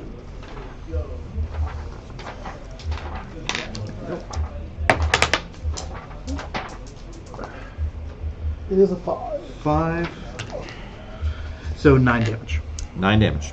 Got it. And with my remaining movement, I am going to back up. And because I'm mobile, I do not provoke opportunity attacks if I have attacked. Gonna wait. I was gonna ask, and you're good. All right. So that's that. Let's see here. I hope legitimate businessman can talk one of them to death. Let's see here. That's what Sildari. that's what I'm aiming to do. If I can get in the room. I'm going to go 5, 10, 15, 20. Sorry, man. Hey, it's not your fault No, I rolled I know. 3 ones back to back. I got too many 20s though. Yeah, there was a lot.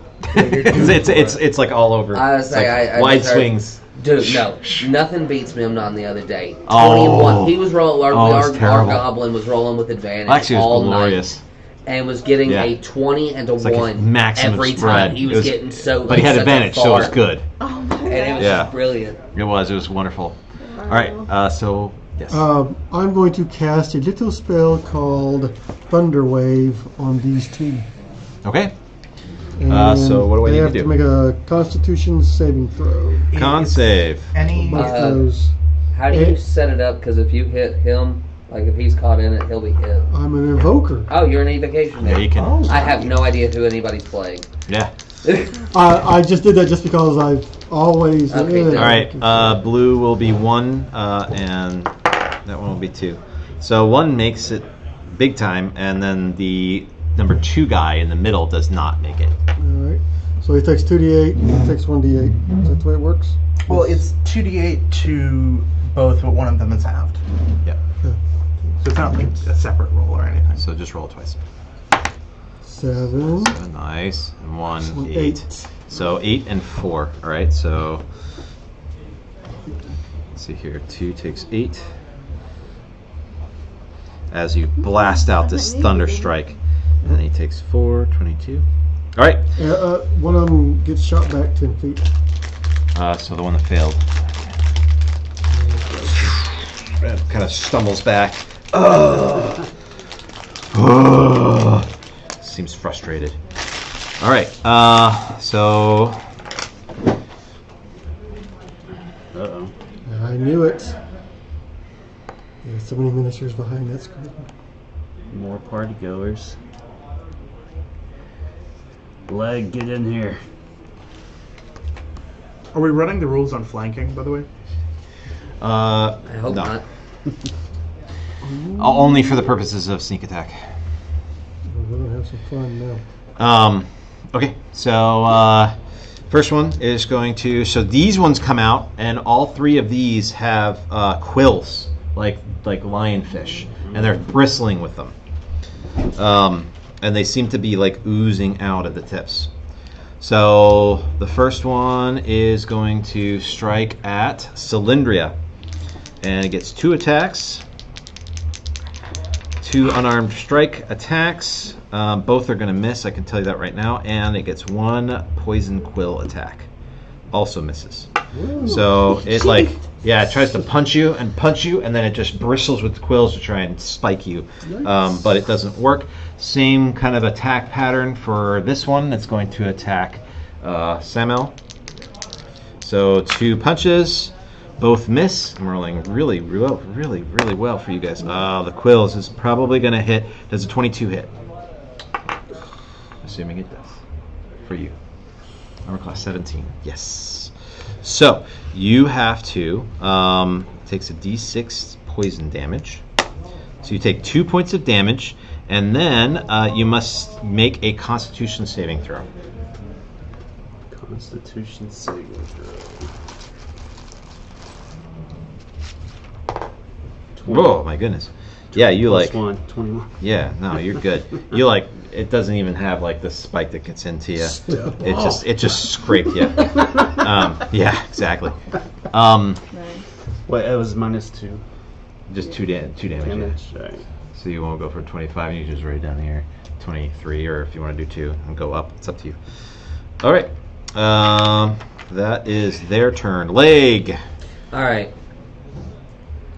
First off, I'm burning that inspiration so that I can roll to get in there with advantage.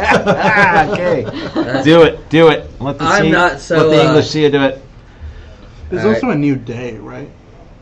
So you get all your inspiration back? No, it was a. It's just a use or lose. It's 18. Yeah, you got 18. Yes. You definitely go. All right, cool deal. So you can make yourself in any one of those squares. I'm going to try and get. You can be up. This is the closest you can get. These two. You can get in There front you of go. me. Without walking? Yeah. Or can I? That was your Okay. movement. One movement. So now you can do whatever you know want what? now. That works fine. So you like jump off. Perfect. So within 30 feet. Or, let me make sure. Wouldn't they have cover? Hold up. We're all in the same room now, aren't we? Everybody is in the same room. Yeah, Yes. that's what I thought. Alright. Flippin-tastic. On top of his head, I'm dropping Shatter. Okay. All right. So what's the save? 13. Con. 13 con. All right. Shatter. Me too. So we'll start with your target. Does not make it. It's only a bar thing, right? Makes No, it. it's pretty much a spell for everyone. Makes it. So is All right. and I'm assuming he's out of it. Everyone. So he got all 4 of these. Yeah. So he is actually the only one that took damage. Yeah. The guy that you dropped it They on. all take they. No, the one that got full damage. Yeah. Okay. Digital dice. All right. Yep. 9 damage. 9 damage. Yep. They're frowned upon. Okay. So 9 damage. Like, you know. So does everyone. That's why they're frowned upon. Yeah. Digital dice. It's cheating. It's an hour. And then 8 damage to. Beyond is so mean. It rolls almost never in your favor. Yeah. That is true. It is a terrible dice rolling. I have experienced that as well. You see, people. It's terrible. So Okay. actually, I'm going to. Nope, never mind. Yep, got them all. So you got all those people. They're all still up, and they seem really tough, but they're very easy to hit. You said 9 damage? How much? Yeah, I hit 9 damage on them. Okay, back to the top of the round. The other ones go. So he's going to remain where he is and attack you Okay. with 2 punches. Does a 20 hit you on your armor class? Yes. Okay, Well, hold on. I have my armor class is 19 with a +1. so it's just 19. Okay. The plus So, one's yes, from it- something I added later, and then I didn't erase it. Okay, so he does punch you with an unarmed strike, and that does 2 + 1, 3 damage, and then his bite he misses with. This guy is going to go 5, 10, 15, and attack you. So 2 punches. Oh. Does a 21 hit you? Yes. Okay, so he hit you twice. Yikes. So that's 5. Man. Plus another 5, that's 10 damage. And then a bite. Oh, no. Alright, another bite. 6 damage. Yikes. So 16. Woo! We need a medic. Yeah, medic! Alright, You have 3 hit yeah. points. I have 1 hit point You left. have, oh my god. And then this guy here with the other bite is going to attack you. Okay. So he's going to punch you twice. Does a 17 Your hit you? healing potion. 17 armor.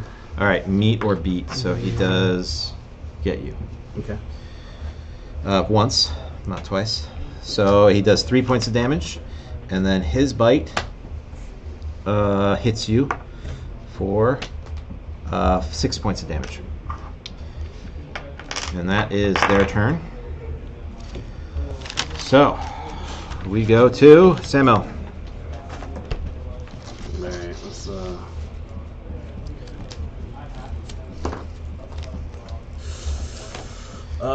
ooh. So I got 14. Should I heal a home dude or go ahead and attack?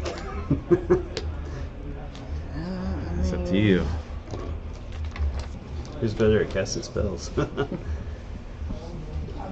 Well, I plan on casting, but I plan on casting to attack. So, like, we gotta kill these mofos. So eloquently put. I say that's why I say She is the an elf. shatter's coming down as soon as possible. Alright, I'm gonna go with the attack. The home dude in front of me that I already attacked once. Okay. So with the melee weapons. Yep, with your scimitar. Two attacks, I assume? Yes. Okay, and they are damaged. So for one of the attacks, if you do hit, you get to add a d8 if you choose. Oh yeah, the You can Colossus choose not to. archetype. Okay. No, you wouldn't. All right, first guy.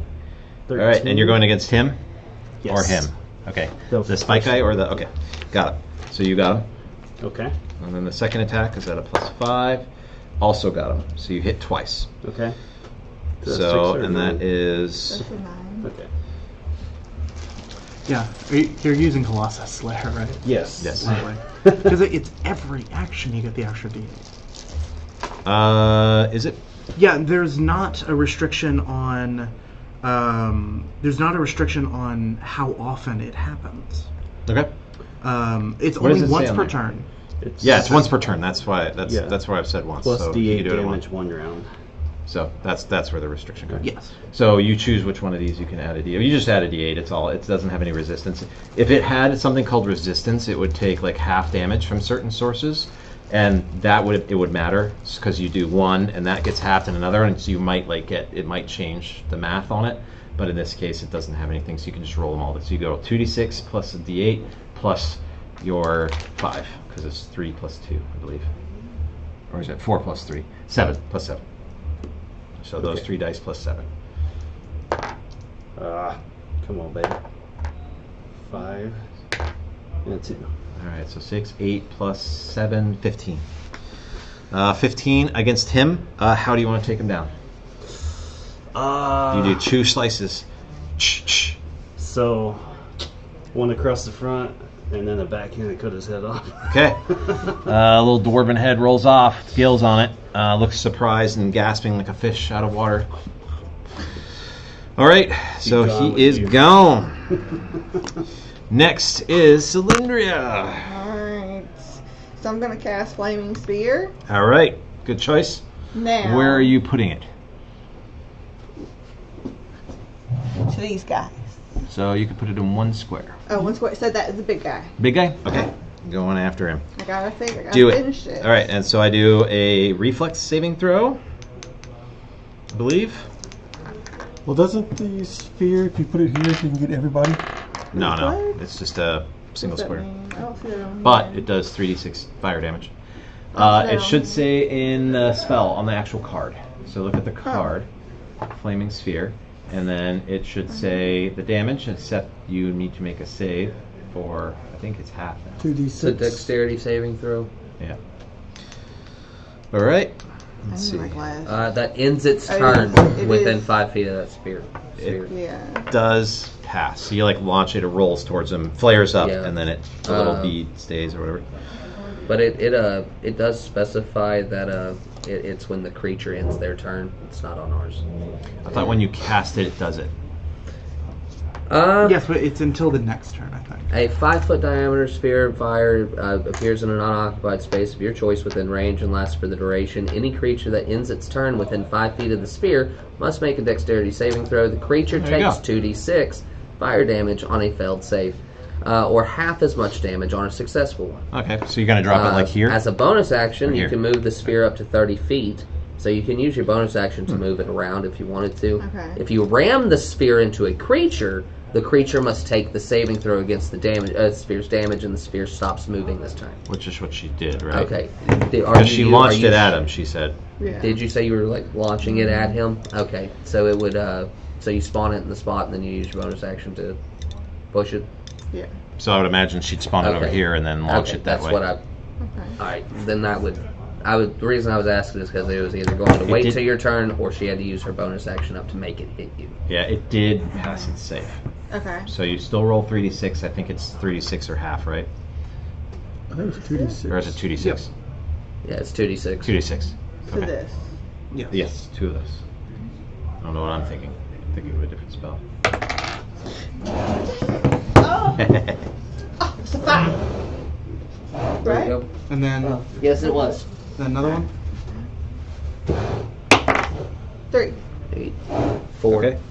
How much 4 total damage. damage? Oh, 8 after damage it's halved, total. it's 4 damage though, since you. All right, yeah, 4. I see what you're saying. Okay. That's a great slat. Okay, 4 damage. Yeah. Okay. Is he dead yet? No, not even. But he does have a little thing. Can we? Let's use this guy. Okay, that represents it, so you can move it around. Do as you wish. So, is that all you're doing for your round? That's all I can do, right? You have a move action, but if you move out of it, you're going to take attacks of opportunity From all three. What do from you 3. mean? So if you wanted to flee, it's like a roll. It's like a gamble. You're like, Oh, well, I need to get out of there because I'm flee. going to die. You know, this is hypothetical. Okay. So let's say you were about to die, and you're like, they have a crappy attack. I have a really high armor class. I'm going to just risk it because I need to get out of here. I'm going to leave. And because you cast a spell, you can't do a withdrawal. What's called withdrawal action. So if you don't do anything, you can just withdraw, and then you don't provoke attacks of opportunity with that movement. But since you did something, you can't do that. So you're going to be just moving away. And whenever you leave a threatened square from an enemy, they get to make an attack of opportunity. So they basically attack you as you're trying to flee for free. But sometimes it's worth it. Most of the times it's not. It's up to you.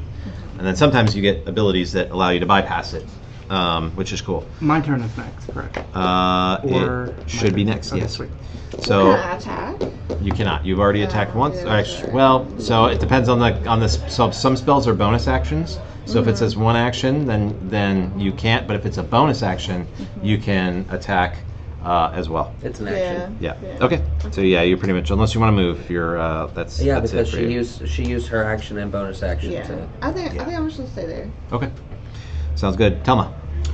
Okay. I'm going to go here, Okay. here, here, provoking an opportunity attack. Okay. I'll take it. Not very smart. He'll try to bite. You think it's not very smart.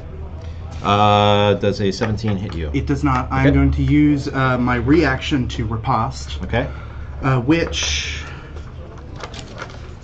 Excuse me. So you're a, When a creature- you're a rogue? No. When a creature misses you with a melee attack, you can use your reaction to expend 1 superiority die to make a melee weapon attack against the creature. If you hit, it does extra damage. Okay. How are you getting the superiority die? Because I am a fighter. I am a battle master. Oh, it's fighter. the battle master. Yeah. Okay. Yep. Good. We're good. So this is an extra attack. So it's an archetype that he is. Yeah. Okay. Which I got a. Excuse me. I got a 14. Is it 14 hits. Lovely. So I That's against do 2d8 damage. Excuse me. Okay. This one's cocked. 12 damage. Okay. And then with the rest of my movement, because I've gone from 1, 2, 3, 4, I'm going to go up here, attack this guy, Okay. because he's already taken damage. Yes. Which one? This one in the middle, correct? This was the first one. Oh, excuse me. He is not. Okay, I'm going crazy. This one. He has. Is that Yes. good? All right, sweet. At least That I don't one? have any damage on it too. Yep. Go ahead. And 18 hits, 18 does hit. right? Yes.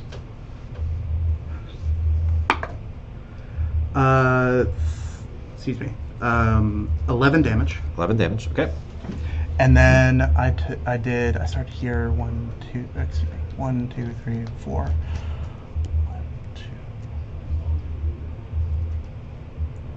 2, 3. Yeah. Okay. Now, how does it read specifically for mobile? For because he also threatens you. It is if I have attacked at all. But is it the subject of your attack doesn't get it, or does anybody get it? Can you read it for me? Yes, actually, that is a very good question.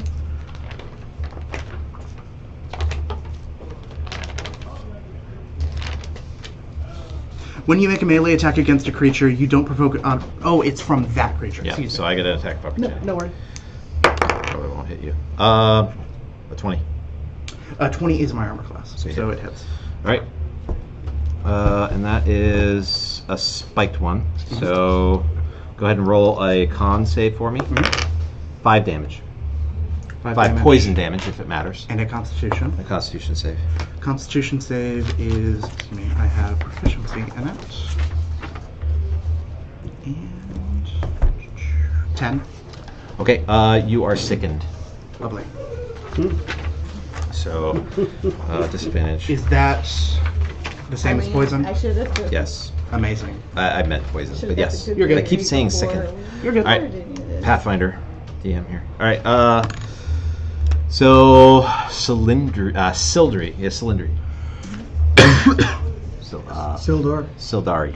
Sildari. Okay. I have a question. Is taking a potion a bonus action or an action? It is an action to quaff a potion. So we shall die. I'm going to cast Flaming Sphere Okay. right here. Okay. And I think I get a 5-foot radius. On their turn, if we're using it this On way. their turn, right. Yeah, unless you use it to bombard into somebody. Yeah, you have to use your bonus action to shove it into one person. Oh, yeah? Well, can we do that? We can do that. I can... I would, yeah. How So- about these two? So this one hasn't taken any damage, correct?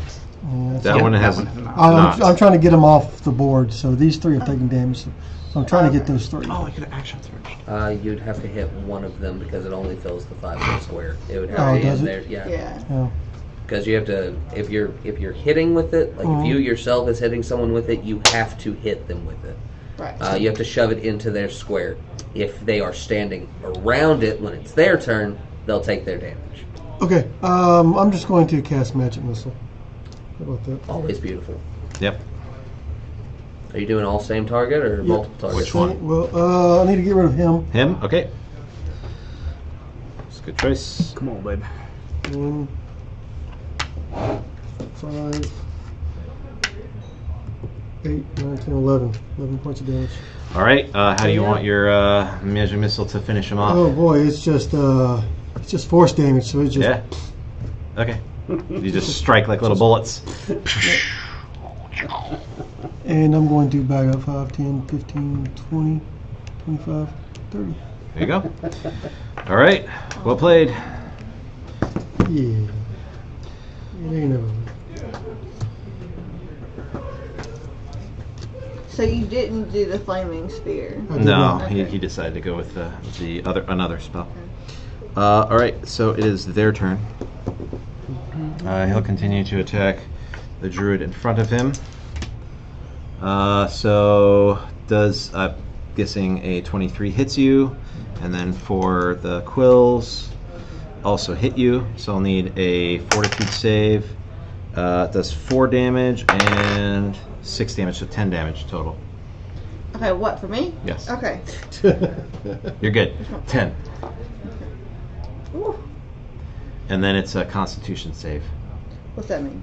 So you're going to have to, so basically because they're poison, you're going to have to make a roll based on your saving throws, which are right next to your stats, right below inspiration there. So under Constitution, whatever that number is, you're going to add that to a d20. She got a nat 20. Okay. 21.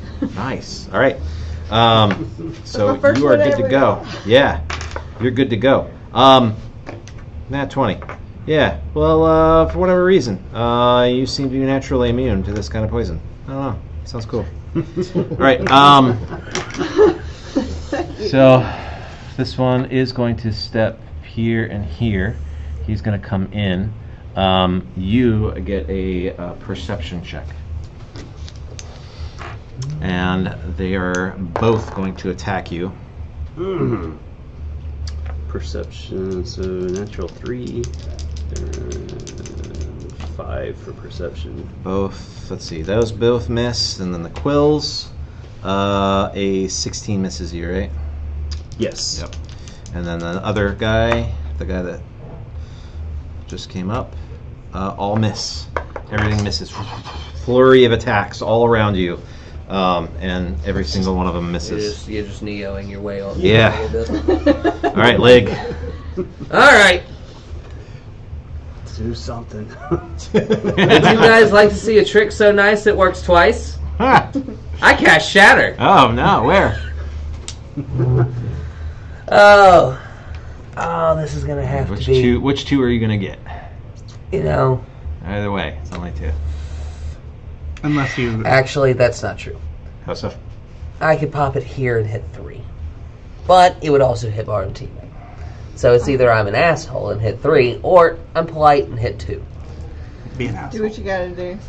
Do what you gotta do. I say if you can hit that con save, you're good. What's that? Constitution. You've got to hit a Save. 13 Constitution save. I So you can't got to guarantee. roll a I 13. can't guarantee that. No, you can't. You'd still take half the damage too. And how much health? 9. A 9. Shit. She does look pretty effed up. I say, do you want to risk it for the brisket or no? I'm willing to listen. I mean, no. Okay, I don't want to die. No. Like, Then you know what? You know what? And I That was should have something you cast Goodberry before all of this, I'm at and we all could 14. have had berries. Shit. What's your class? Ranger. Okay.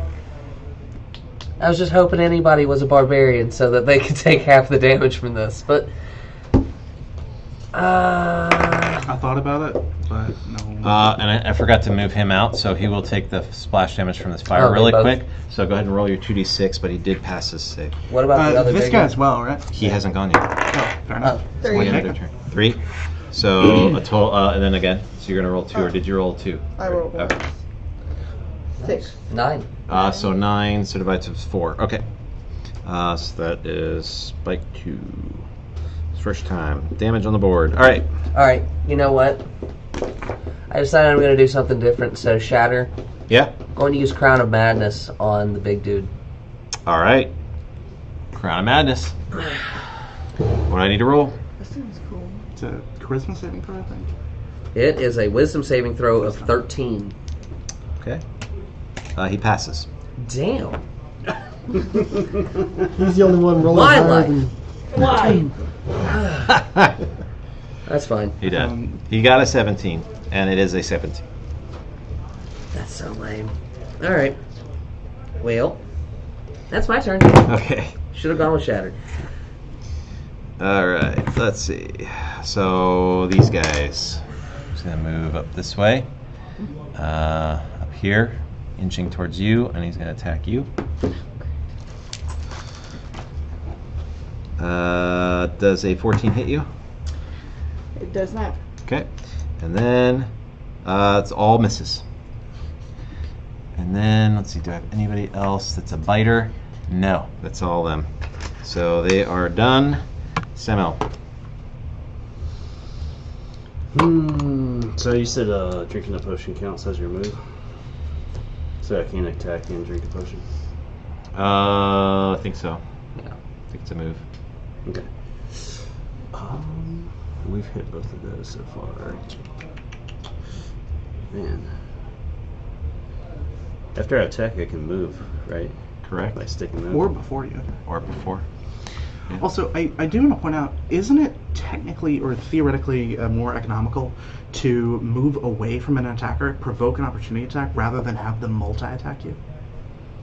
So not in this. So in Pathfinder, yes, but in this version of D&D, one attack action is they just do it as an attack. Multi-attack is their attack. Multi-attack is their opportunity Yes. attack. Multi-attack is their always attack. Yeah, Interesting. it's not their opportunity attack. Their opportunity attack is a single attack. That's Okay. what I'm saying. But no, but then he well, unless you can get out of his range. If you can get out of the movement range entirely, then sure, it would be worth it. Like if you were to, Like a slow, like a if you slow creature or disengaged something. and backed up 100 feet somehow. Yeah, and then they don't have 100 feet of movement, and then they can. Yeah. So yes, yeah, I would say it would be. Or if something else would keep them there, like if, Yes. let's say, Slow, sleep, And yeah, and or an ally. body blocking. yeah, you're just not outrunning the bear. You're outrunning your friend. What's the Yeah, I don't in have to. essence. I don't have to get away from the zombie. I just have to outrun the fat kid. Also, That's it. I can outrun them. Yes, you can. They are slow. what is the distance I have to be to use the longbow? You can be any distance, but you probably Maybe should do it 60? within what 80?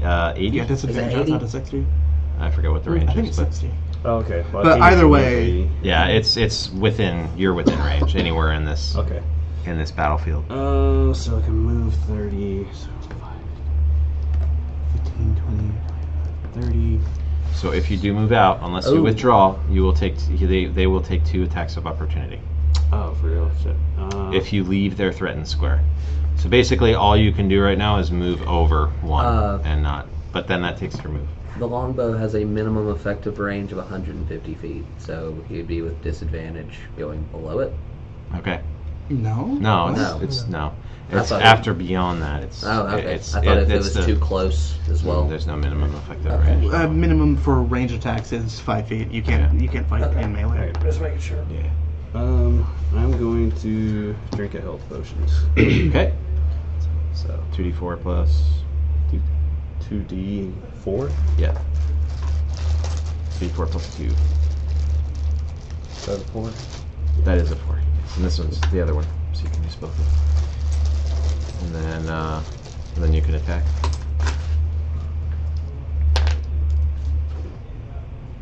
Another one? Just the So one that's a that- 3. Okay. That's where you just look at how it's correct. The one that's correctly oriented. The 3 and a 1. Yep. Plus 2. So that's 4, 6. 6 hit points are gained. 6 gained. All right. And you use the potion. So mark it off. 20. Where is the dang potion? It should be down there. Or just mark off 1. Yeah, just say -1 potion. And then attack if you want to, or do whatever. Yeah. Which one are you attacking? The one with the spear thing, or the Yeah. one with the down sword? Okay. The one with the spear. Yeah, thing. sounds good. All right, 11. That's a and that would be plus what? 6. 11 plus 6. Yep, that's a hit. 11 plus 5. Both hits. Yes. He is damaged. So you do get your 1d8 added. So you can do 2d6 plus a d8 plus your 7. D6. Here's your d8. And 5. So that's 8 plus 5 is 13 plus 7's 20. Woof. Yeah, that's a hard like slice.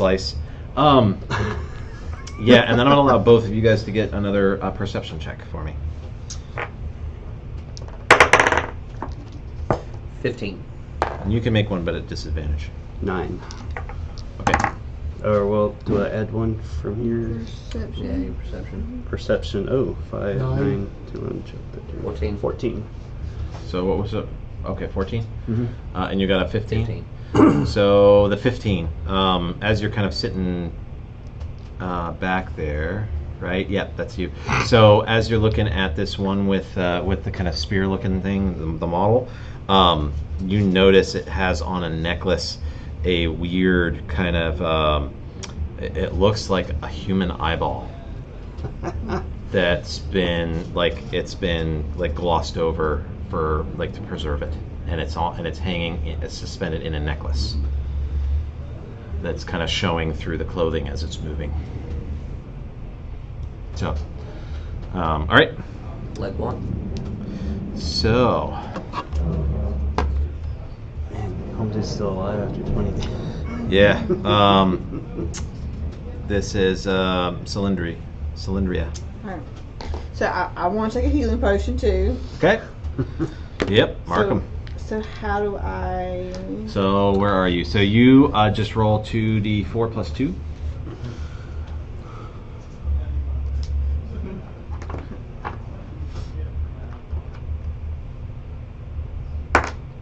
That's Oh, sorry, that's the wrong one. Oh, that's the wrong one. 58. No, that's the right one. This?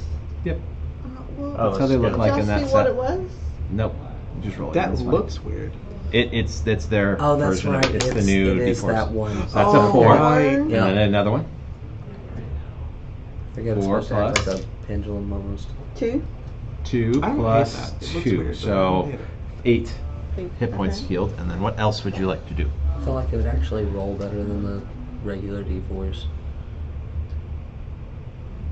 And then what else now? You have so that's your move action equivalent. What else would you like? You could attack. Yeah, I want to attack. Okay. Which one are you attacking? The big guy still, Yep. or still the big guy. other guy that's spiked? Okay. Still the big guy with my Yeah, D4 is just scimitar. like it might bounce, Sticks. but it should. So roll a d20 and Like If you hit it like Caltrops. this, it goes bop, bop, Yep. and then bop. Yeah. It's just like throwing caltrops. 8 plus 14. 4. Maybe Hit. you can gain them. So But we don't d4 plus the damage that you have, or d6. Sorry, d6 plus the damage. This. Yep. 3. Plus your either dexterity or strength modifier. You'll take +2. Oh, so 5. 5 damage. All right. Go down. Not rain. Still up. All right. These suckers are tough. So let's see here. That was Cylindria. Telma. Oh, right. I'm like, huh? Who? That's not me. Who that?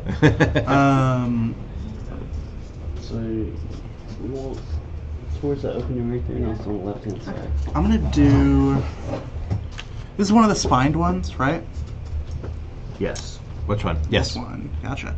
I'm going to do kind of the same thing that I did last time, where I walk into this guy's space here to provoke an opportunity attack. Sure. 22. 22 hits. Okay. Uh, So he hits you and bites you for 5 points of damage. I'm going to use a superiority die to parry it. Okay. Um, And that'll be your last superiority? How many no, I superiority dice do you have I have 4 of them total. I've used 2. 2. Yep. That reduces it by 1. So Okay. And then you're gonna attack. I'm going to attack that one. Okay. Go and for then it. back away. Sounds good. 18 hits. 18 hits, huh? That does hit. Yes. A D8 plus 4. 7. 7 damage. 7 damage, yes. Okay. And that's against the one. Big All right. spiny guy. Spiny gal. Spiny they them.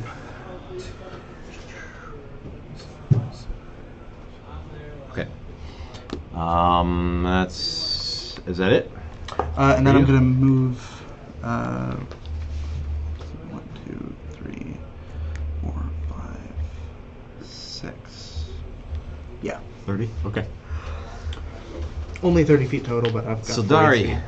Yep. Yeah, you're good. Sildari. I can drink a potion as my move. You can. Let's do that. I You're should not use going to a attack with the spear, spell, though. right? Or like the reach weapon. Am I gonna attack with this? No, What I would I can attack with the suggest spell is, too. Yes. Yes, because it's not casting a spell. It's just Eldritch popping a Blade. potion. 5, 6, 7, 8 Give points him Yep, a back. bound, 8 like, back. give it a So bound 9. weapon. And I'm going to try this Give it a Mel's spear for a bound acid weapon. arrow. And then All right. You're just chucking for days, and it comes back to you Against who? immediately. 15. Oh, do you mean Castblade? No, Eldritch Who Blade. seems least hurt? It'll have a Least has a hurt bound would be weapon that will the teleport back to spiky guy himself. 2. This guy. That guy. Can I hit that guy? Yep. At least they All right, I hit that guy. Eldritch Why Blade not? does. Yeah, is it within range? Just make sure. I think Mel's acid arrow is like 60 long feet. range. 5, 10, 15, 20, 25, 30, 35, 40. Yeah, 45. All right, you're good. Okay, and he makes a dexterity saving throw.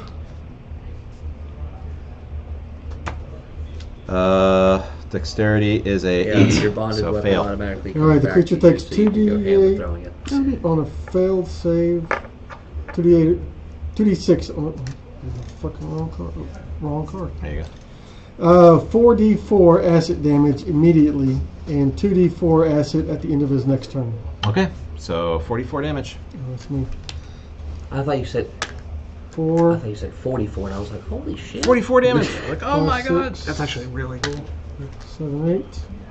It's how I 10, use my 10 Lizelle points of damage. 10. through Bowling Shade. All right. I think having And, a reach weapon and then using 2d4 one next at the end of his next you round. get 15 feet of reach. Sounds good. Are you doing anything else? But if you got tavern Oh, you did a move in that, so the only thing you'd be able to do is a bonus. All right. And you wouldn't have to worry about So the spiky retrieving guys, their turn. Yeah. Yeah, I guess they're both gonna attack you. So, well, one's gonna attack you. Both of them are gonna attack you. So we'll do the one first on Cylindria.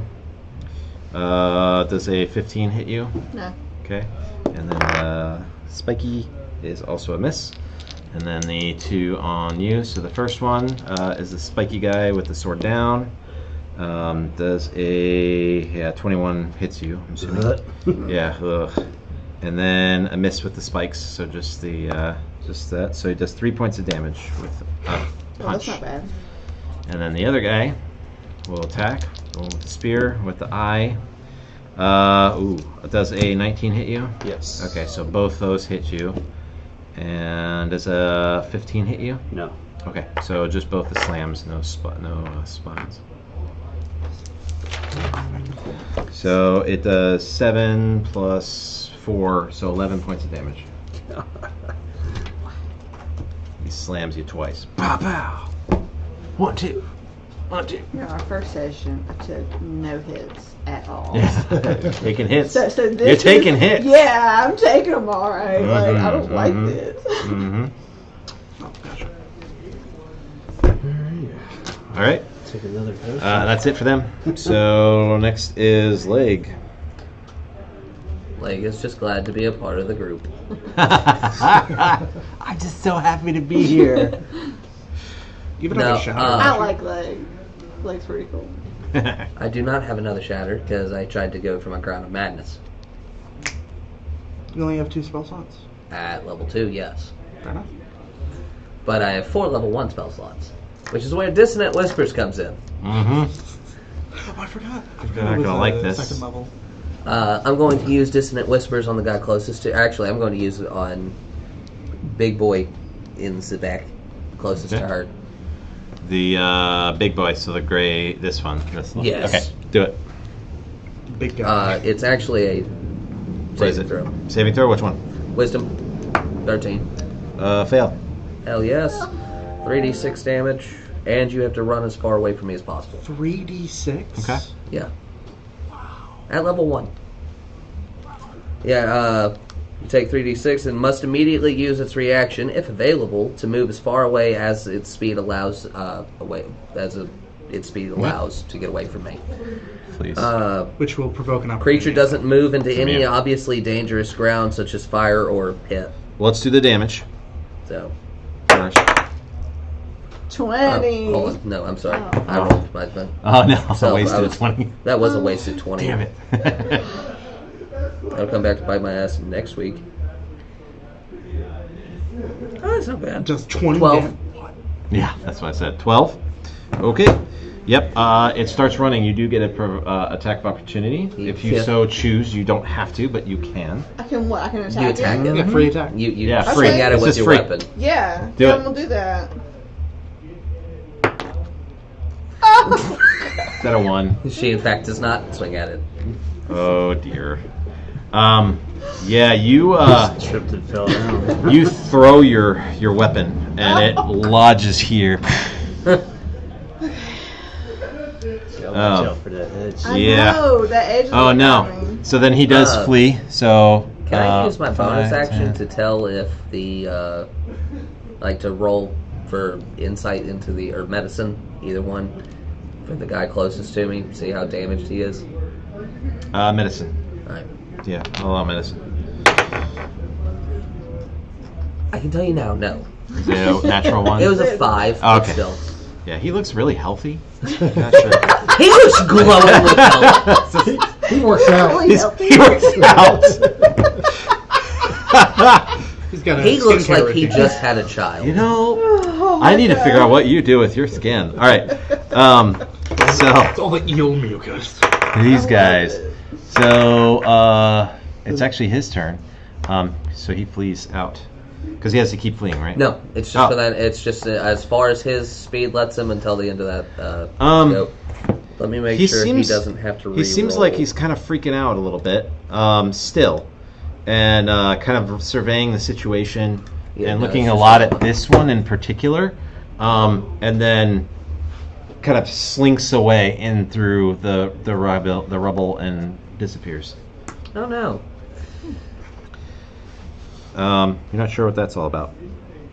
Not happy. Samel. Whatever that's about. Alright, gonna drink a potion. So we get 2 of them at the beginning, right? Yes. Yes, 2 heals. All right. So here are your 2d4. 4 All right. and 1. 5 plus 2, 7. 7.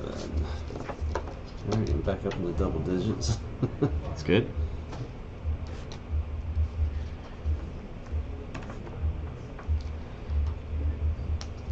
Alright, I will attack home dude with the spear right there. Sure. He needs to go away. Yeah, he's majorly down, but we'll see. Alright, I'll do my melee attack. Okay. 6 plus 6 is 12. That's actually still a hit. Alright.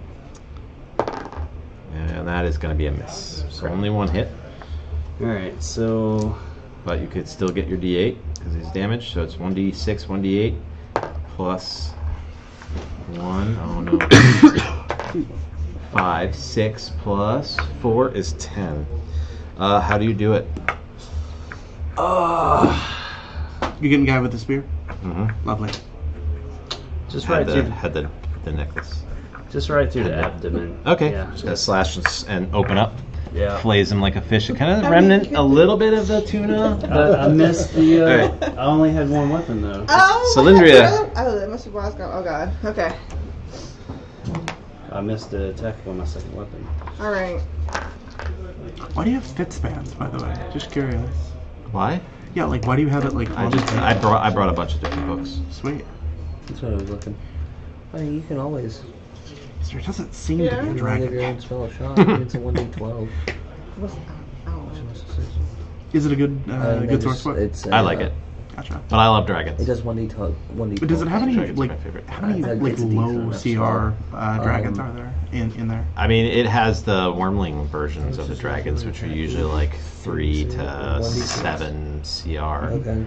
It has a bunch of different things, and it has a couple like thralls or like different like devotees and other things like that that are pretty low. So it's I like it quite a bit. It talks a lot about like the traditional, the classic dragons, but then it also has a lot of the gem dragons too, which I like. So I had heard about gem dragons in Unearthed Arcana before that got released. yeah, Because apparently people were mad that it didn't come from like 3rd or 4th to 5th. yep. It used to be second, all the way at second is when it was originally in. all right. I'm going to cast poison spray. Okay, on whom? Guy in front. Well, The guy, Let me- number let me- 2 guy. no, turn Yep, to no, you're fine. that guy. That one? Okay, Yes. do it. So what do I need to do? I need to roll, right? Poison spray. Yeah, it's a con save, but I do not know what He makes it, so it's probably might be half. What is the? She has the spell card. Does it? Because it just says must succeed on a Constitution saving throw. It doesn't have specifically what the Constitution is. Okay, it's not. It's all or nothing then. Okay. So it doesn't do any damage if it makes a save. Otherwise, it would say half. So unfortunately, it makes it. Next is. Are you moving or doing anything else? Do you want to provoke or I can attack do of opportunity? something? Yeah, can move. You can move, but you provoke an attack of opportunity. No. Stay right there. Telma.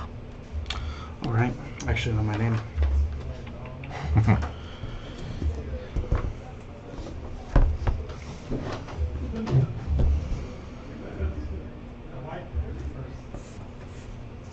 Just keep it simple this time.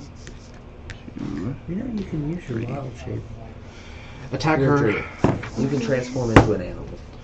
Inside of a little boat. Yes. Like You can, yeah. Absolutely. Attack her. And it's a bonus action.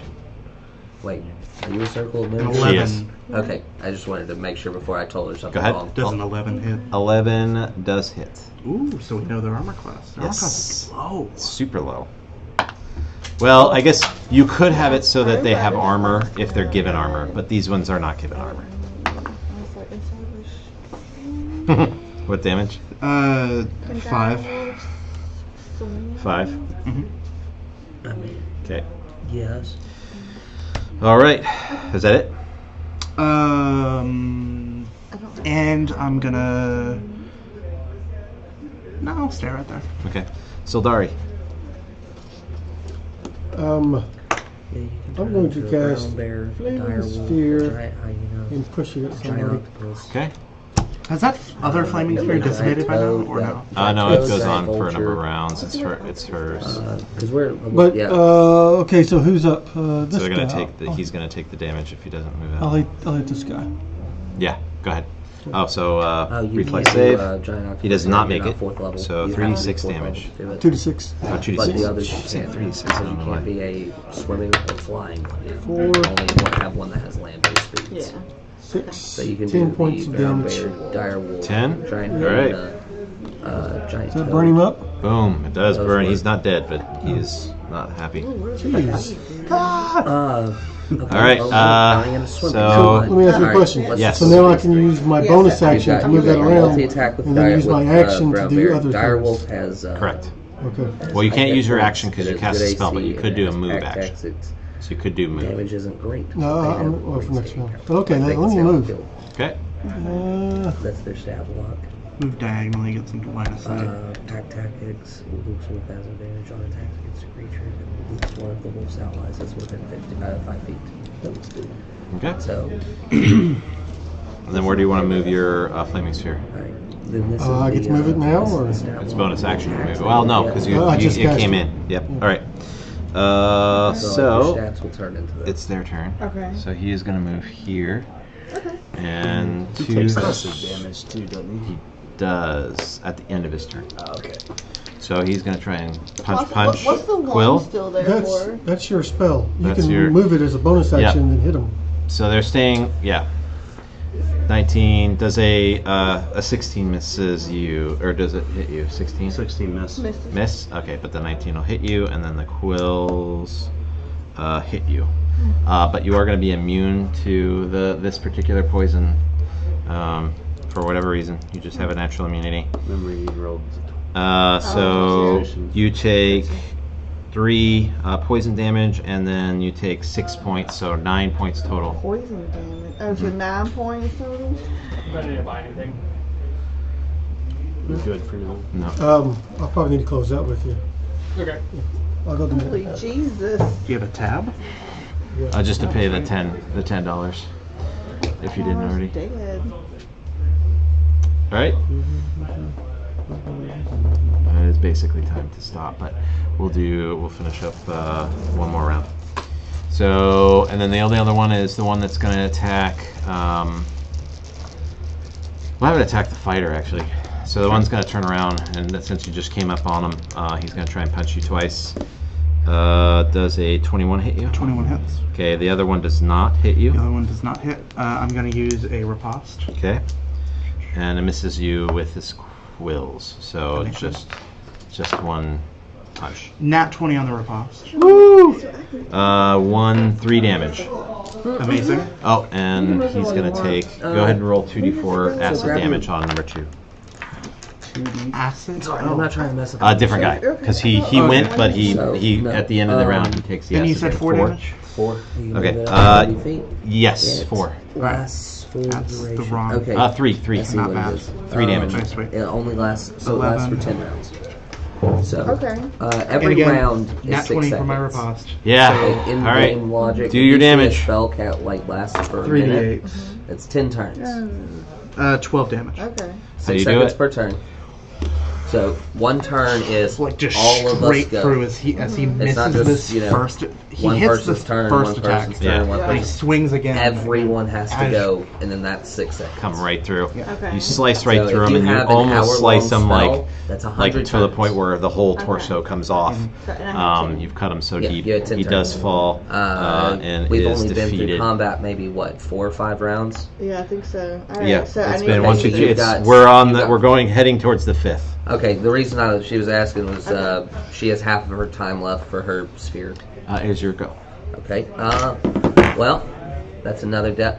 Cool beans. Only one left. So I am going to.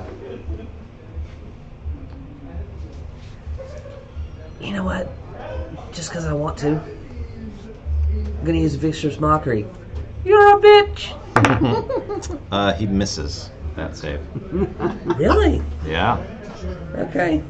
Let's see your whole 1d4. It may not take much. And it was a 4.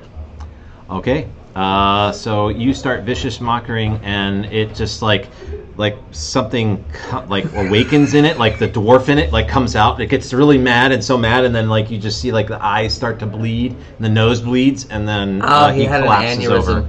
Nice. And that will end the combat. Ooh, we found the Intrepid. Praise You Jesus. did find the Intrepid. I was gonna say, wasn't this the Intrepid? This is the Intrepid. As it turns out, they did have a lot of treasure on board. We didn't get. I think we kind of had more fun with the role playing part of it. But you got through a full combat. You found it. There is one more of the creatures. So I guess we'll just fast forward to kind of what happened. But as you guys go and try and find an end or do whatever to this one that's remaining that ran towards the other end, a woman literally flies through the debris, a dwarven woman, and you recognize the shape. So, and she basically looks like she's going to make you, like she's going to kill you, but you can tell she's like see-through. You see cowering in the corner looks to be the dwarf that you were fighting before, but now you're looking at it, does have young features, even though it's larger. So she explains that they were beset by creatures that look to be almost shark and mixed between shark and The chest was talking yeah, about. Shogwin. But then also something else though was following them.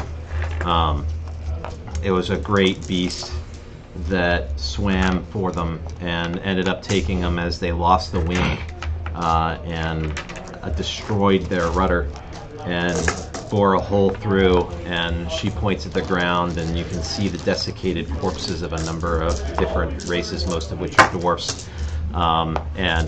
She says that the creature attacked viciously and then withdrew, and then the Shogwin attacked almost immediately afterwards, suggesting that they were coordinated, and the Shogwin killed most of the fighters and the Marines that were on board, and then took everybody else, and she knows not where, and she begs you to spare his life in her ghostly form and weeping as she phases in and out of existence. With that, she disappears, and you're left with a weeping monstrosity of a dwarven teenager. Clearly too big for himself and what he believes he is, and he seems to be freaking out. You do, after searching through, we'll kind of fast forward it, but you do see the rudder has huge scrapes, lots of scrapes and big scrapes and some breaking from something that was powerful, but it looks like it had like 4 claws at least, and it looked like it may have come from a large creature actually, so not a huge creature but a large creature, so 4x4 or 2x2, that's about all you can get from this. So, good game, guys. Yeah. All right. There we go. We are at 10. Signing out.